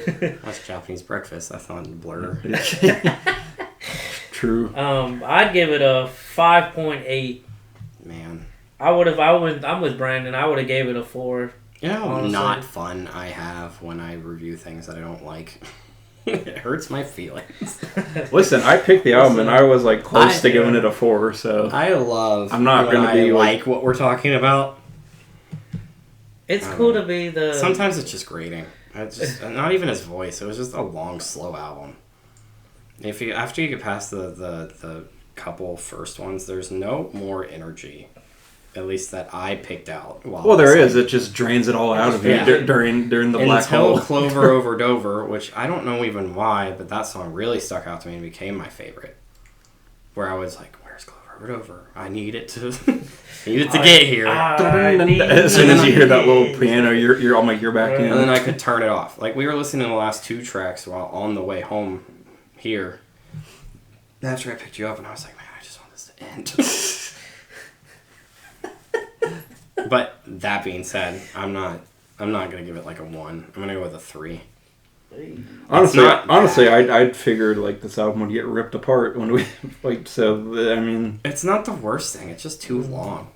Yeah, I need the energetic songs to be differently placed. See, the thing is though, like if we would have reviewed, I need Tracy Jacks to be like track 7. If we would have reviewed Parklife to be 12, the album with song 2, like it would have just been this again, I'm sure, but with song 2. Song 2 is great. Song 2 is great. Song 2 would have got the whole album better than like the rest of the album isn't gonna sound like song 2. So, 4.9. It's kind of like about where I thought it would be. Mm-hmm. Me too. Not bad. That's actually what I was thinking about giving it at first, and I just as the weeks went on, I was like, I don't want to listen to this anymore. Yeah. I've hated things more too, which is crazy. It's just been such a long time since I've not liked something. Yeah. Oh, Lord. It's been such a long time since we've had a negative review. And that was negative. That's a middling review. I'm not, I mean, not to be weird, but... Not even since you've been on the podcast. I know, yeah. Just in It's always been positive. It's always been pretty positive. It's been a long time. It's been a long time since we had the one with the 3 people on front of it. Yeah. Oh, the Army of Lovers. Yeah, that one. Been a long time. Hey, That's still the worst thing we've done. Well, we did Counting Crows. None of us liked that one that much. Didn't like Army of Lovers more. I guess you kind of like Counting Crows more than me and Timmy did, but if I'm remembering right. Timmy had some kind of garbage early on in like the before recording days, where some EP. Oh, where I thought it was like the album's name. Was I know which one you're talking about. I don't remember, but yeah, it was not good. Driving somewhere or something. It was like 4 songs long. It was the worst thing I've ever heard. And I thought it was going to be like emo because of the song titles, and I was just like, oh man, I'm going to like this. I hate it. That kind of reminded me though. One of his, did you know that Ghost dude, he died? Yeah. I didn't know that. Ghost? I was going to send that to Timmy. I forgot though, but yeah, he died the other day. The Harm's Way guitarist died earlier today. I saw that. At first I thought it was, the meme singer guy. Yeah. But yeah, no, it was the guitarist. But that's still sad. We just talked about that band on the last episode. We have like the achievement hunters / whatever. Or like whenever we talk about somebody out of the blue, just tragedy strikes. Curse. The biggest artist in the world. Mr. Bruno Mars. Mr. Bruno Mars. I would run through a fire just to be by your side. If your heart's on the line, you could take mine. It's crazy, but it's true. There's nothing I won't do. I'd risk it all for you. I would swim across the sea just to show you. Sacrifice my life just to hold you. I could go on and on to prove that you belong here in my arms. With the romantic. Sorry, I can't even talk. You're good. This Generations Michael Jackson. Yeah. Which is funny because I found in my brief history lesson with him is that he started as an Elvis impersonator. Yeah. And I was like, why are you not a Michael Jackson impersonator? Yeah, right? But February 27th of 2026 has mentioned earlier 134.9 million monthly listeners on Spotify.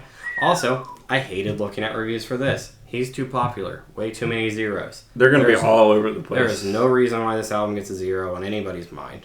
Just blatantly. Giving it a 0 is just being stupid. Well, I think giving a 0 really to anything other than the worst of the worst is, we didn't even give Army of Lovers a 0. Uncalled for. It's Army of Lovers at least had Crucified on it. I wanna be an edgelord online and give Bruno Mars a 0. He's a bajillionaire. A 0 is he does not care. A 0 is reserved for the bottom of the barrel. Is this even music? Hey, we say so many zeros. It was so stupid. I was like, none of these are funny. They're not saying anything. They're all saying they're boring and I don't know. But I got a 31 because I was just sick of looking at reviews for this album that says it was 28 minutes too long. And I thought it was funny because that just means they liked one of the songs. They gave it a 38, liked one song. They really liked the first song then. Right. But there It's were doing a lot of the heavy there were a lifting. lot of those where it's like, I only like this one song, Zero. It's like, well, you like one of them. Right. I hate the internet sometimes. I really do. I had no fun looking at reviews for this album. I wanted one that had any amount of intelligence, and I could not find it. I was even just like, I'm going to stop sorting from worst to best, because it's like pages of zeros. Just because he's a popular artist. Yeah. It's like the same thing with, like, I hate looking at 21 Pilots reviews, because you're just like, oh, 21 Pilots is gay. It's like, okay. Okay, buddy. They're not. They're basically a Christian band, but okay. He said they're Only gay kids like 21 Pilots. That's so funny. There's my rant about internet reviewing of music. No, for sure. It sometimes gives me a little bit of like, at least I'm better than this. Yeah. I'm not a professional music reviewer, but at least I'm not putting zeros on Bruno Mars albums. At least I'm not like these trolls, these troglodytes on the internet. I'm like, this dude popular. I'm gonna give him 0. Yeah. There's a reason why he popular. I like him a lot. I've always liked Bruno Mars a lot. I'm gonna let you take the floor for a little bit, because this is the first time I've listened to a Bruno Mars album. You've never listened to any of his albums? I know a bajillion other songs. This is the first time This is my first solo Bruno Mars album. I've listened to Evening with Silk Sonic before. I haven't done that. I don't think I've ever listened to the full An Evening, the Silk Sonic stuff. Oh, that's good. But anything else I have, the Do Whoops Hooligans one, the Unorthodox Jukebox, 24K Magic. I mean, Savannah and I went to that tour, and it was, Bruno Mars is an incredible show. I mean, this guy, I figured as much. This guy just like doesn't stop dancing, singing. He does seem like he'd be fun to see live. He's so fun to see live. Like he has the there's a little group of trumpet players that he carries. I can't remember what their name. And they literally like dance next to him and freaking playing the trumpet, trombone. They're just crushing. I mean, he's like nonstop the whole time. I'm sure. He's a great time. I was even like, even before listening to anything, I was even thinking, because he's going to Columbus, I was like, it'd probably be fun to go see Bruno Mars. Not that I'm like the biggest fan in the world, but it's expensive. Yeah, I'm not going to be doing that. So expensive. It's like he's playing the Buckeyes or the Ohio State Stadium. It's stupid. The far back, furthest from the stage in a football stadium, top seat $600. Yeah, you won't even be able to see. You might as well be in a helicopter. Right. You might as well get the binoculars out. You have a better time. Yeah. Like for $1,000 for 2 tickets to see nothing. So you were listing the albums. This shocked me that I found out this was only his 4th album. Yeah, it is crazy. Mm-hmm. Like I was like floored by that, because I was like, Bruno, like he's been around forever. It seems like. I'm like, what do you mean this is only his 4th album? Well, 5 if you count Silk Sonic, but 4th solo, just Bruno Mars. No, that is crazy that 24 Karat Magic is 10 years ago. I was like, what the heck? Like, it's so long ago. But like he's never faded, because he's been like with Lady Gaga, and like there's always a feature. Because he's just always been he's around. Always on something. This man is. He's on the radio no matter what. I mean, y'all remember like the time when he just like did everything? I mean, he did that Brazilian freaking song. You guys heard that stuff? Maybe, I don't Probably. Like, oh, dude, he's all over the place. The B.O.B. song. I don't like ABT, but it's here. Uptown Funk, obviously. Yeah. Do you know APT? Probably. Apartment. It's bad. What? Probably. If I heard it. I don't like it. I couldn't tell you like right off rip. Play it for him for a little bit. It's a trendy TikTok song. It's like a game. Where's the actual... Just K-pop? It's with Rose. Yeah, this is where I said Bruno did. He was just doing all kinds of weird little projects. That's one of them. Like Die With A Smile has been the biggest song for the last 2 years, and it's not even his song. Yeah, no, like that just shocked me when I was doing my research on this. I'm like number 4. Like, while what you mean? Listening to this Dance album, Dance covered them 9 years ago. Probably longer than that. I mean, it was on 24 Karat Magic, so it could only be 10. When I started to like listening to this album, I had seen a video on TikTok that came out, and this guy was basically saying that like all of Bruno Mars' songs are the same. Like he just talks about the same thing. Like I think he mentioned that like Grenade was similar to what song was that now? It lyrically it is a bit similar to Risk It All. Yeah, that's what it was, to Risk It All. Yeah. And like he was just like he's just doing everything he used to do, just now differently, changing it up. I would say the Grenade's the only one that you can go back to. Yeah. Because like Lazy Day doesn't sound like anything. Lazy Day doesn't sound like anything. Doesn't sound like anything on this. Like all his. I think it's just Grenade. Yeah. I was just like, I think dude like is one of the trolls is just hating to hate. Maybe Nothing on You. But like, that's a B.O.B. song. Yeah. And but. That was one intriguing thing, but I like this album a lot. I like that he threw in a different the first song is like literally traditional Mexican music. Yeah, I was gonna say like, very heavy Latin influence. There's a lot immediately. Immediately, like he threw a lot of like Latin flavor samples to it. Yeah, literally the whole thing. It carries throughout the album, which is pretty cool. I mean, he is part something Latin brother, but I don't remember. I want to say it right if I do, but before I know he's like a mixture of a couple. On our video that YouTube's not going to show to anybody. Right. We started getting shown again. I'll say that our views go up. Our last episode was not as censored by the YouTube algorithm. We got shown to like 800 people, and I was like, the last two have been 40. I'll take anything. Yeah. They like that one's slowly becoming more popular, and it's surprising because we're talking about like Pink Pantheress and Mayday Parade. Yeah, Pink Panthers. I wasn't expecting that one to get really anything. Like this one, I'm expecting something. We're talking about Bruno Mars. I mean, I thought Pink Pantheress would help. She should carry a little bit. She's doing her job. She's doing her best. But it started our slowest and then has become like our 7th slowest. But like still, this is pretty good. If you found Bruno's he's ethnicity. Puerto Rican, so he's Puerto Rican. I didn't want to say it, but I knew he was Puerto Rican. Yeah. So I mean, just pretty cool that he threw a bunch of little Latin flavor in there for me. Yeah. For us. So yeah, it's like all over the album. Yeah. I have in the last, let's say 10 years, I don't know when the album that actually did it for me did it, realized that pop was actually good. It's a recent development in my lifespan, like in my 20s. I was like, you know what, pop music is actually pretty good. Before that, I get rock music only. No, yeah, I get where you're coming from.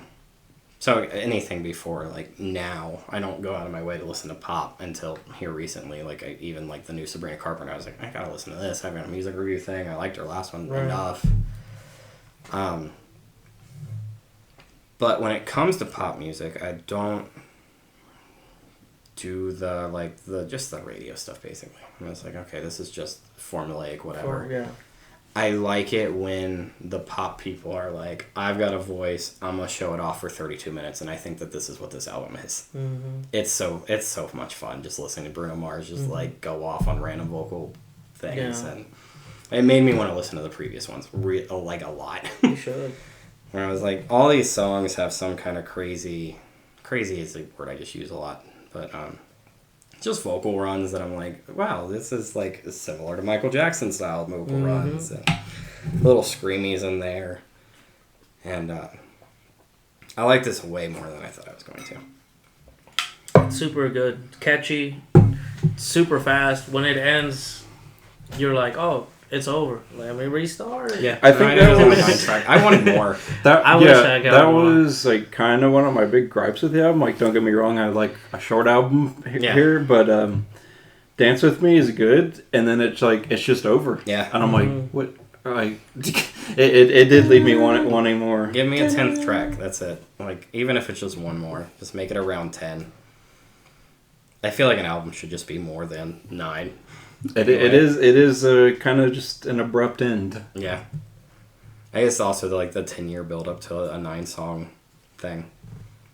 That, like, it doesn't need to be lyrically dense, but it's not. Like, he wasn't sitting up all night being like, cha-cha-cha with me. Yeah, no, I mean, like, yeah, the lyrics. I don't know why it took 10 years. It is fun, though. It's a good time to listen to.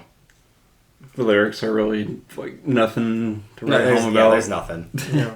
Nothing Left is, like, the closest thing to, like, a lyrical song that I think is on here. It's just about a relationship fading. That's as deep as it gets. Mm-hmm. But it doesn't need to get deep, because it's fun. That's it. The thing is, the thing is like, I know what he can do, like, because with the Silk Sonic project, I know he can get, like, funkier and more fun. Okay. Which, like, don't get me wrong, there are, like, fun and groovy parts on this album.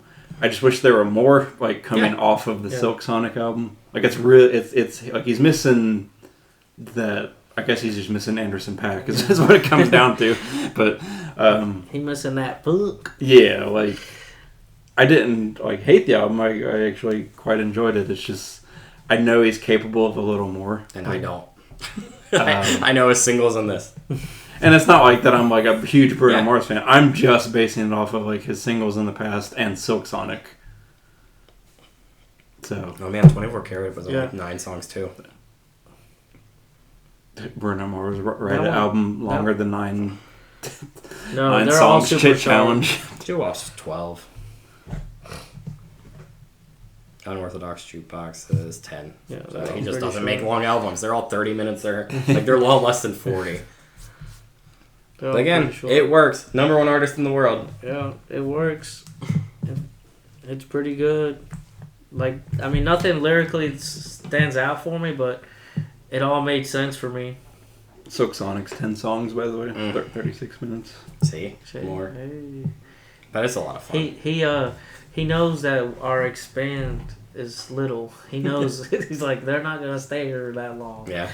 I just think I just might be the one that everybody likes on Album of the Year. Like, as, like, the one song they like. I Just Might is definitely, like, this is the single. It sounds like something you would hear in a commercial on TV.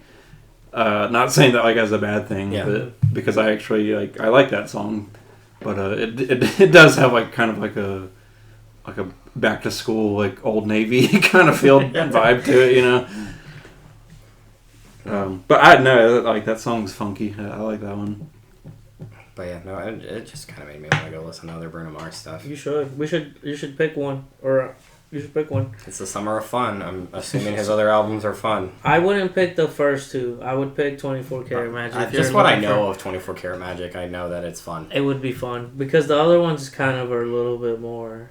Yeah, I mean, they got like Grenade and If I Was Your Man, and they're more like deep into like Loverboy kind of thing. Yeah, Locked Out of Heaven's also not that upbeat. But they're all super bubbly. Yeah. And I like Bruno. I've always liked Bruno. I do know that. I love Bruno since I watched him in that video, the Lazy song with the monkeys. Yeah.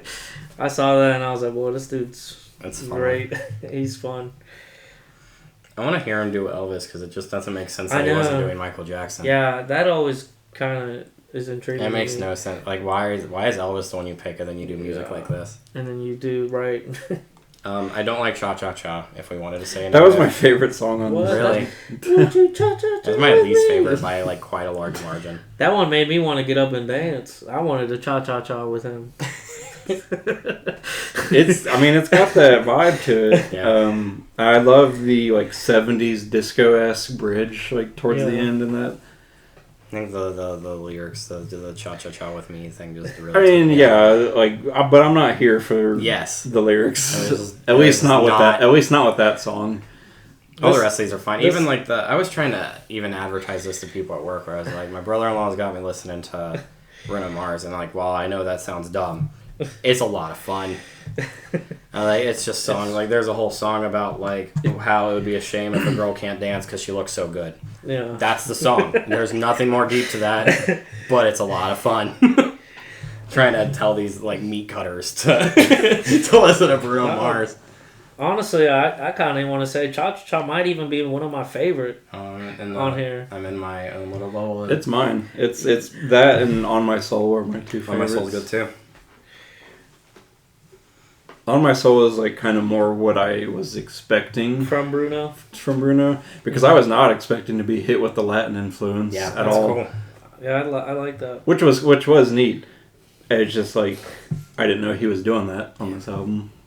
Yeah, you had I think it was after filming Wrapped for the last episode. You were like, listen to some of those. He does some crazy stuff, and you just started Risk It All, and it was like the mariachi sound. Yeah. I was like, oh wow, it is different. It's super different. It's cool.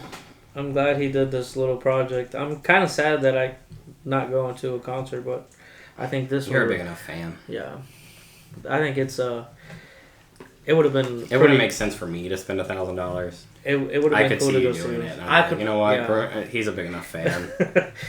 I would have done it, but Bruno Mars to me is a lot like what I've been explaining this free Post Malone concert. Because Post Malone's doing the thing Pilots just did tomorrow. Yeah. And I was like, you know what? After Easter, just going to Indianapolis and watching Post Malone for free would be a good time. That would. I only know his singles. I don't care for his country stuff. I don't care for country.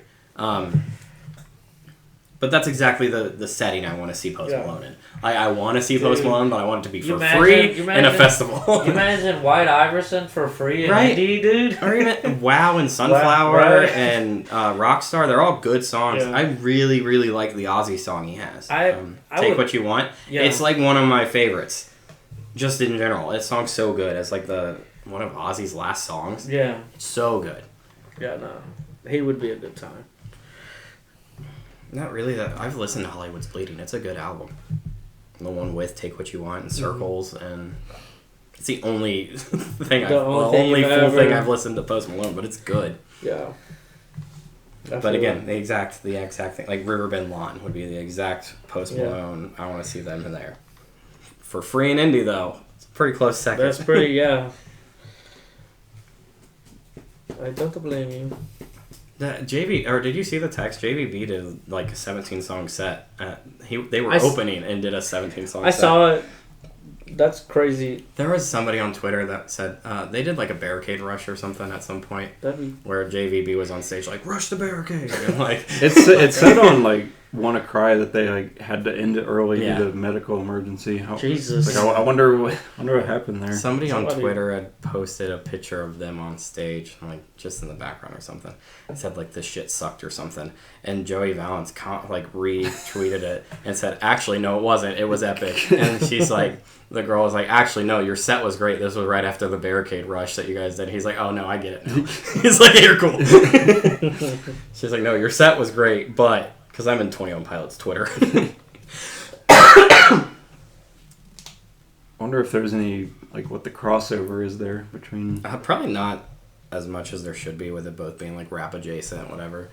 Like, when you were sitting there going, like, I'm the baddest bitch in this club to close with, like, basically a Christian band. It's probably not. I don't know. There should be more.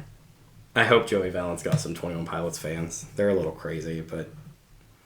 They're just not as big as they should be, just in general. Joey Valance should be a big. They're getting there, for sure. Should be a big artist.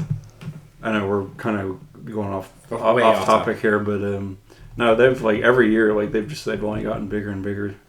They've dropped an album 3 years in a row, and I've been seeing them pop up. Like they've been getting more notoriety in like video games, and they had a Pepsi commercial. I want them to come back around here. I'm really not happy that I missed them. We really need to see them live because like that's where I hear that's where it's at. Like that's what they shows. Say. They opened and closed with The Baddest. It was their first song and their last song. What? That's what I was like. Like playing The Baddest twice is iconic. That's so cool. I'm curious if they do a whole thing where they like try to be like, look, we're gonna play this song twice. You'll know it by the end. You'll like us by the end. Yeah, we've been missing out. We gotta They've only played around here once. We need to see them. We should like within an hour and a half bubble. And they played Indy for free, but I was looking at the maps for that, and like 6 blocks were closed down, and it looked just like a nightmare even looking at Apple Maps. And I was like, I don't even feel good. It would just be me and Rev. Like, it's probably gonna doesn't rain. sound like a good idea. It's gonna rain. I honestly thought it was gonna get canceled. I would have went with you. I really did. It wouldn't have just been you and Rev. Yeah. I thought it was going to get canceled, though. It's like I was looking at their weather forecast, too, all week, where it was the same scattered thunderstorms and 22-mile-per-hour winds. Yeah, no. I wish, I don't know, this album isn't like a deep dive, like, pick-apart album, though. It's like a short It's kind of fun. It's kind of too short, and like there's not a ton to say about it. Like that, like I was not dreading the review, but like I was kind of like, well, I don't really like. I filled up a page of notes here, but it's really just like I like this part of the song, or I don't have like a ton to say. I'm really surprised that anybody could get like a video review out of this and say more than just like it's a fun album. Listen to it. Yeah. A 0. To give it a 0 is kind of crazy. Well, that's just random people online, not like actual music reviewers. Like, I think Fantano gave it like a 5 and like made like a 6-minute video. I was like, how do you talk about this for 6 minutes? Well, you're just repeating yourself, truthfully. Yeah. I didn't watch his review. I just seen it on Album of the Year. That's wild. Yeah, I mean, well, so like because there's just not like a lot of substance here, which like won't give like way to me giving it a higher score than. But like it's not like I didn't like it at all. It's just like I feel like there's not a ton to really pick apart here. Yeah. Yeah, it's just the fun album. Yeah, I bet this album live would be crazy. I think anything Bruno Mars live would probably be fun. Yeah, I'm sure it would enhance. There are so many artists where I'm just like, I'm a background fan of, or I'm like, I like the singles. They would probably be fun live, and Bruno Mars has always been on that list. Especially like the 24 Karat stuff. Like that song's so much fun. Even Uptown Funk, like while it got overplayed and to death, it's still fun. It's still a good time. And this whole album's that too. Do some more vocal runs. So I would argue. So I'm not like a huge fan of like the God was showing off why you want to fight stretch, like because it's not so much fun. Like it kind of lowers the tempo down. Yeah, quite a bit, into more like of. I mean, no, like it doesn't start that fun either with Risk It All. Like that's more of a mariachi ballad, but I don't know. I just like hearing pop people show off their vocal ranges. It is just like a good vibe, like for a lack of a better word. Yeah. Like hell, I have the isolated Billie Eilish vocals thing up there. Like I need the Bruno Mars isolated vocal. Yeah, like he's like that's the selling point of any Bruno Mars album is like he's a hell of a singer. So. Like if he comes out here not singing good, he'd be like, "What the hell happened?" Yeah, what happened to Bruno? We don't talk about Bruno. He's kind of just got that like standard, like. I can't imagine.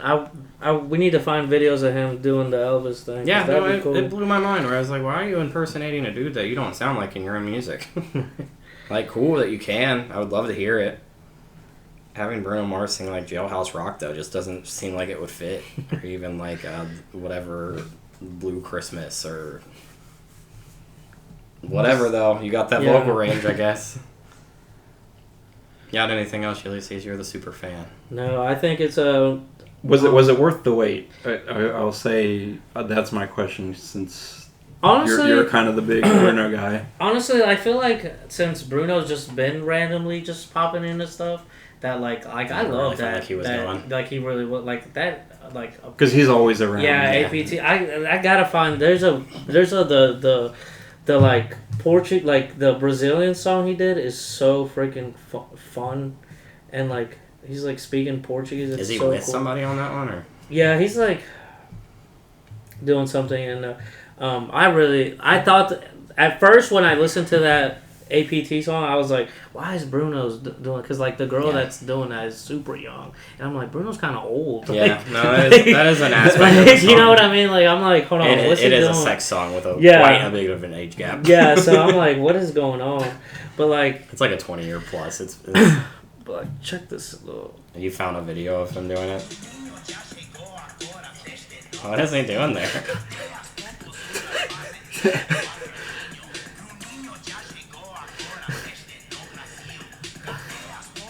I mean, to be fair, it does sound fun.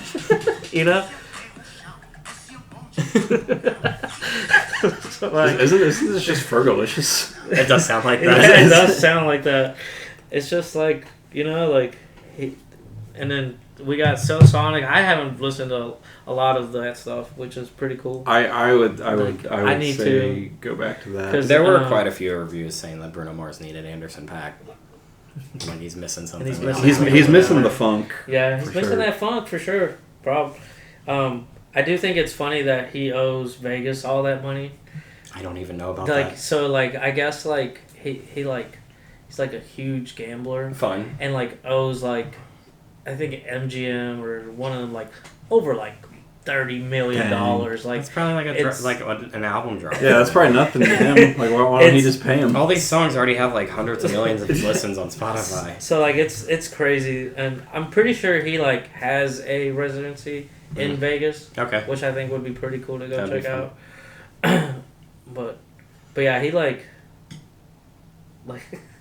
I think that's like right before like when I saw the thing, that's when he started doing all the random things. I'm like, Bruno's trying to get some money. Paying off his, like it's the Nick Cage accepting every movie. Yeah.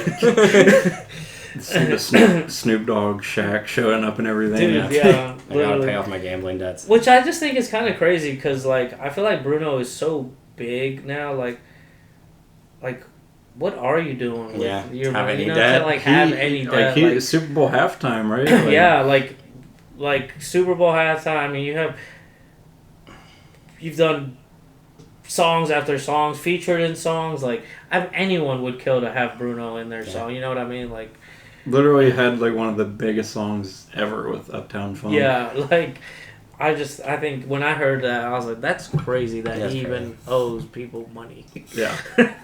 Like that's probably a drop He's in the the bucket. number one artist in the world. Not even an over exaggeration. Yeah, I wonder if he's still. We gotta see his debt. His debt. Bruno Mars debt. I guess while Ulysses is looking that up, I'll go ahead and wrap up my score here. It's my final thoughts. There's some good moments, but kind of left me just wanting more coming off of Silk Sonic. But I'm going to go with a 6.5. I was gonna go with 7. I will give it a. I don't know. I feel like I'm gonna give it a 8.7. Okay. I like weird scores. 7.4. Hey, that sounds about right. Apparently, it says that he doesn't owe MGM money. Good, because of the romantic. He paid it off. So I guess he's saying that. So he has a thing A couple $100 tickets. they partnered with. He's like a partner, with the residency, of course, and that he doesn't owe money. So Cool, good for him. Must be nice to sell $600 nosebleeds. Mm-hmm. I was gonna go off on a few tangents and I forget a couple of them now. This is funny. It's saying that Bruno Mars has embraced the rumors, telling the plane dealer, "I love the lore, and I'm a Las Vegas lounge singer in debt to the mob." Fun. That's funny. Have I told you guys the Red stuff? The band Red that I had a whole emotional roller coaster with the other day. I mean, I know the band Red, but what's... So the band Red is a Christian rock band that does like they add strings to their music. It's really like Yeah. That's kind of their whole deal. Like, yeah. I'm a guy who likes Christian rock quite a bit. Red's one of the better ones, like without a doubt. They influenced Starset by quite a bit. I listened to them a lot, like back in the day. Into Silence. Yeah. So they announced the Into Silence 10-year anniversary tour. Like Into Silence is a great album. Mm-hmm. Just is. Like honestly, most of their albums are. They have one where they like, oh, we're not going to do strings anymore. It's like, what are you doing? But honestly, Red's a pretty solid, like straight through band. I was like, oh, I gotta go see Into Silence front to back. And then I was like, oh shit, it's the same day as the Arm Length tour. I hope there's another date that's close. to here that I can go to, like in Indy or Pittsburgh, whatever. And while I'm trying to look further into trying to see if I can see Red play Into Silence in full, I hear that I see on a Twitter thing that they announced the tour. Your phone's not on. Fair enough. Dang, we died. We did die. But I wonder how long that's been. I feel like I looked it up. hasn't been that long. I was gonna say I feel like I looked up and it was. We got audio. It was still connected. We got audio for a sec. I'm blacked out, bro. They're canceling me. I haven't even done anything. YouTube's really doing us dirty. They're YouTube's been hacking Tristan's phone. It has been our #1 hater since. It's all good. We'll plug it in for a sec and do our picks after I go on my little rant. It's really hard to plug in. Peter's not dead yet. That's all I know. Jesus. You know we've had 2 episodes actually have to end with audio because the camera just stops. Or I have to, like, one time I put in, like, footage of concerts. The other time I was like, yeah, we just don't have audio. This sucks. Yeah. Can't reach it. You need help? No. No. Yeah, not audio's still Siri. going. Not you. I don't need help from you, Siri. So my very black screen Red story is that it's a laptop charger. It should charge pretty fast. By the time we get the picks, I'll at least have like 10%. I can shut the videos together. But on a Twitter thread of them announcing the tour, I'd be like, "Oh, this is crazy! Announced the tour a day after your singer quits." And I was like, "Your singer quits?" And then I had to go look at a video of them being like, "Oh yeah, Mike, the lead singer, that's been there since the start, is gone." He left? Yeah. I was like, "Well, I don't care to say Into Silence without Mike." Yeah. Just dipped out. He's like the only guy I could. Yeah. It's like the bald guy from Red. Yep, the bald guy from Red. They have some other dude filling in, I guess. I was like, I don't care about this random dude playing Into Silence in full. I want to see Mike, whatever his face is. That's my whole story. Huh. That's crazy. Yeah. He said he was going to go, like, be a family man for a bit. Go home and be a family man. Being in Red for, like, 20 plus years. I mean... He was like, I guess I'm done. And I get it, but it's like... Red's always been him, 2 twins that play guitar and bass. And then a rotating cast of drummers. Yeah. So really it's just the twins that are, like, the original people. And I was like, I don't care about the guitar and basses being the only original members. I'm not going to go watch Red. That's my whole story. It was an emotional roller coaster of me not having my Christian rock band. Yeah, Because they all stopped. I did not know he left. And if you pick that, you think Nana will listen to it? I don't know. I don't know if she even listened to NF. And I kept telling her, I was like, if you want me to pick Christian artists, you got to listen to NF. And then I think she'll listen to like 2 or 3. It's a long album, to be fair. Yeah, but also, not that... the NF album, I mean, it is long... But it didn't seem like that long when we listened to it. It's not an hour plus length, felt at least. It feels long, but it doesn't feel like an hour and a half. An hour and a half, yeah. It didn't feel like that. But yeah, like Thousand for Crutches gone. Reliant K is like barely around anymore. Mm-hmm. Hawk Nelson had a new singer and became a worship band. Like all my Christian bands are gone. Oh, Skillet became a MAGA band. Very self-righteous people all of a sudden. I'm gonna slip my wrist on live. They said Maddie from Memphis Mayfire was filling in. No, that's a joke. Oh, that is a joke. Okay. Because the Amberlin guy quit, and then Maddie filled in. I see. It was a running joke. Funny joke that Maddie was gonna fill in for every Christian rock band that singer quits. That's funny.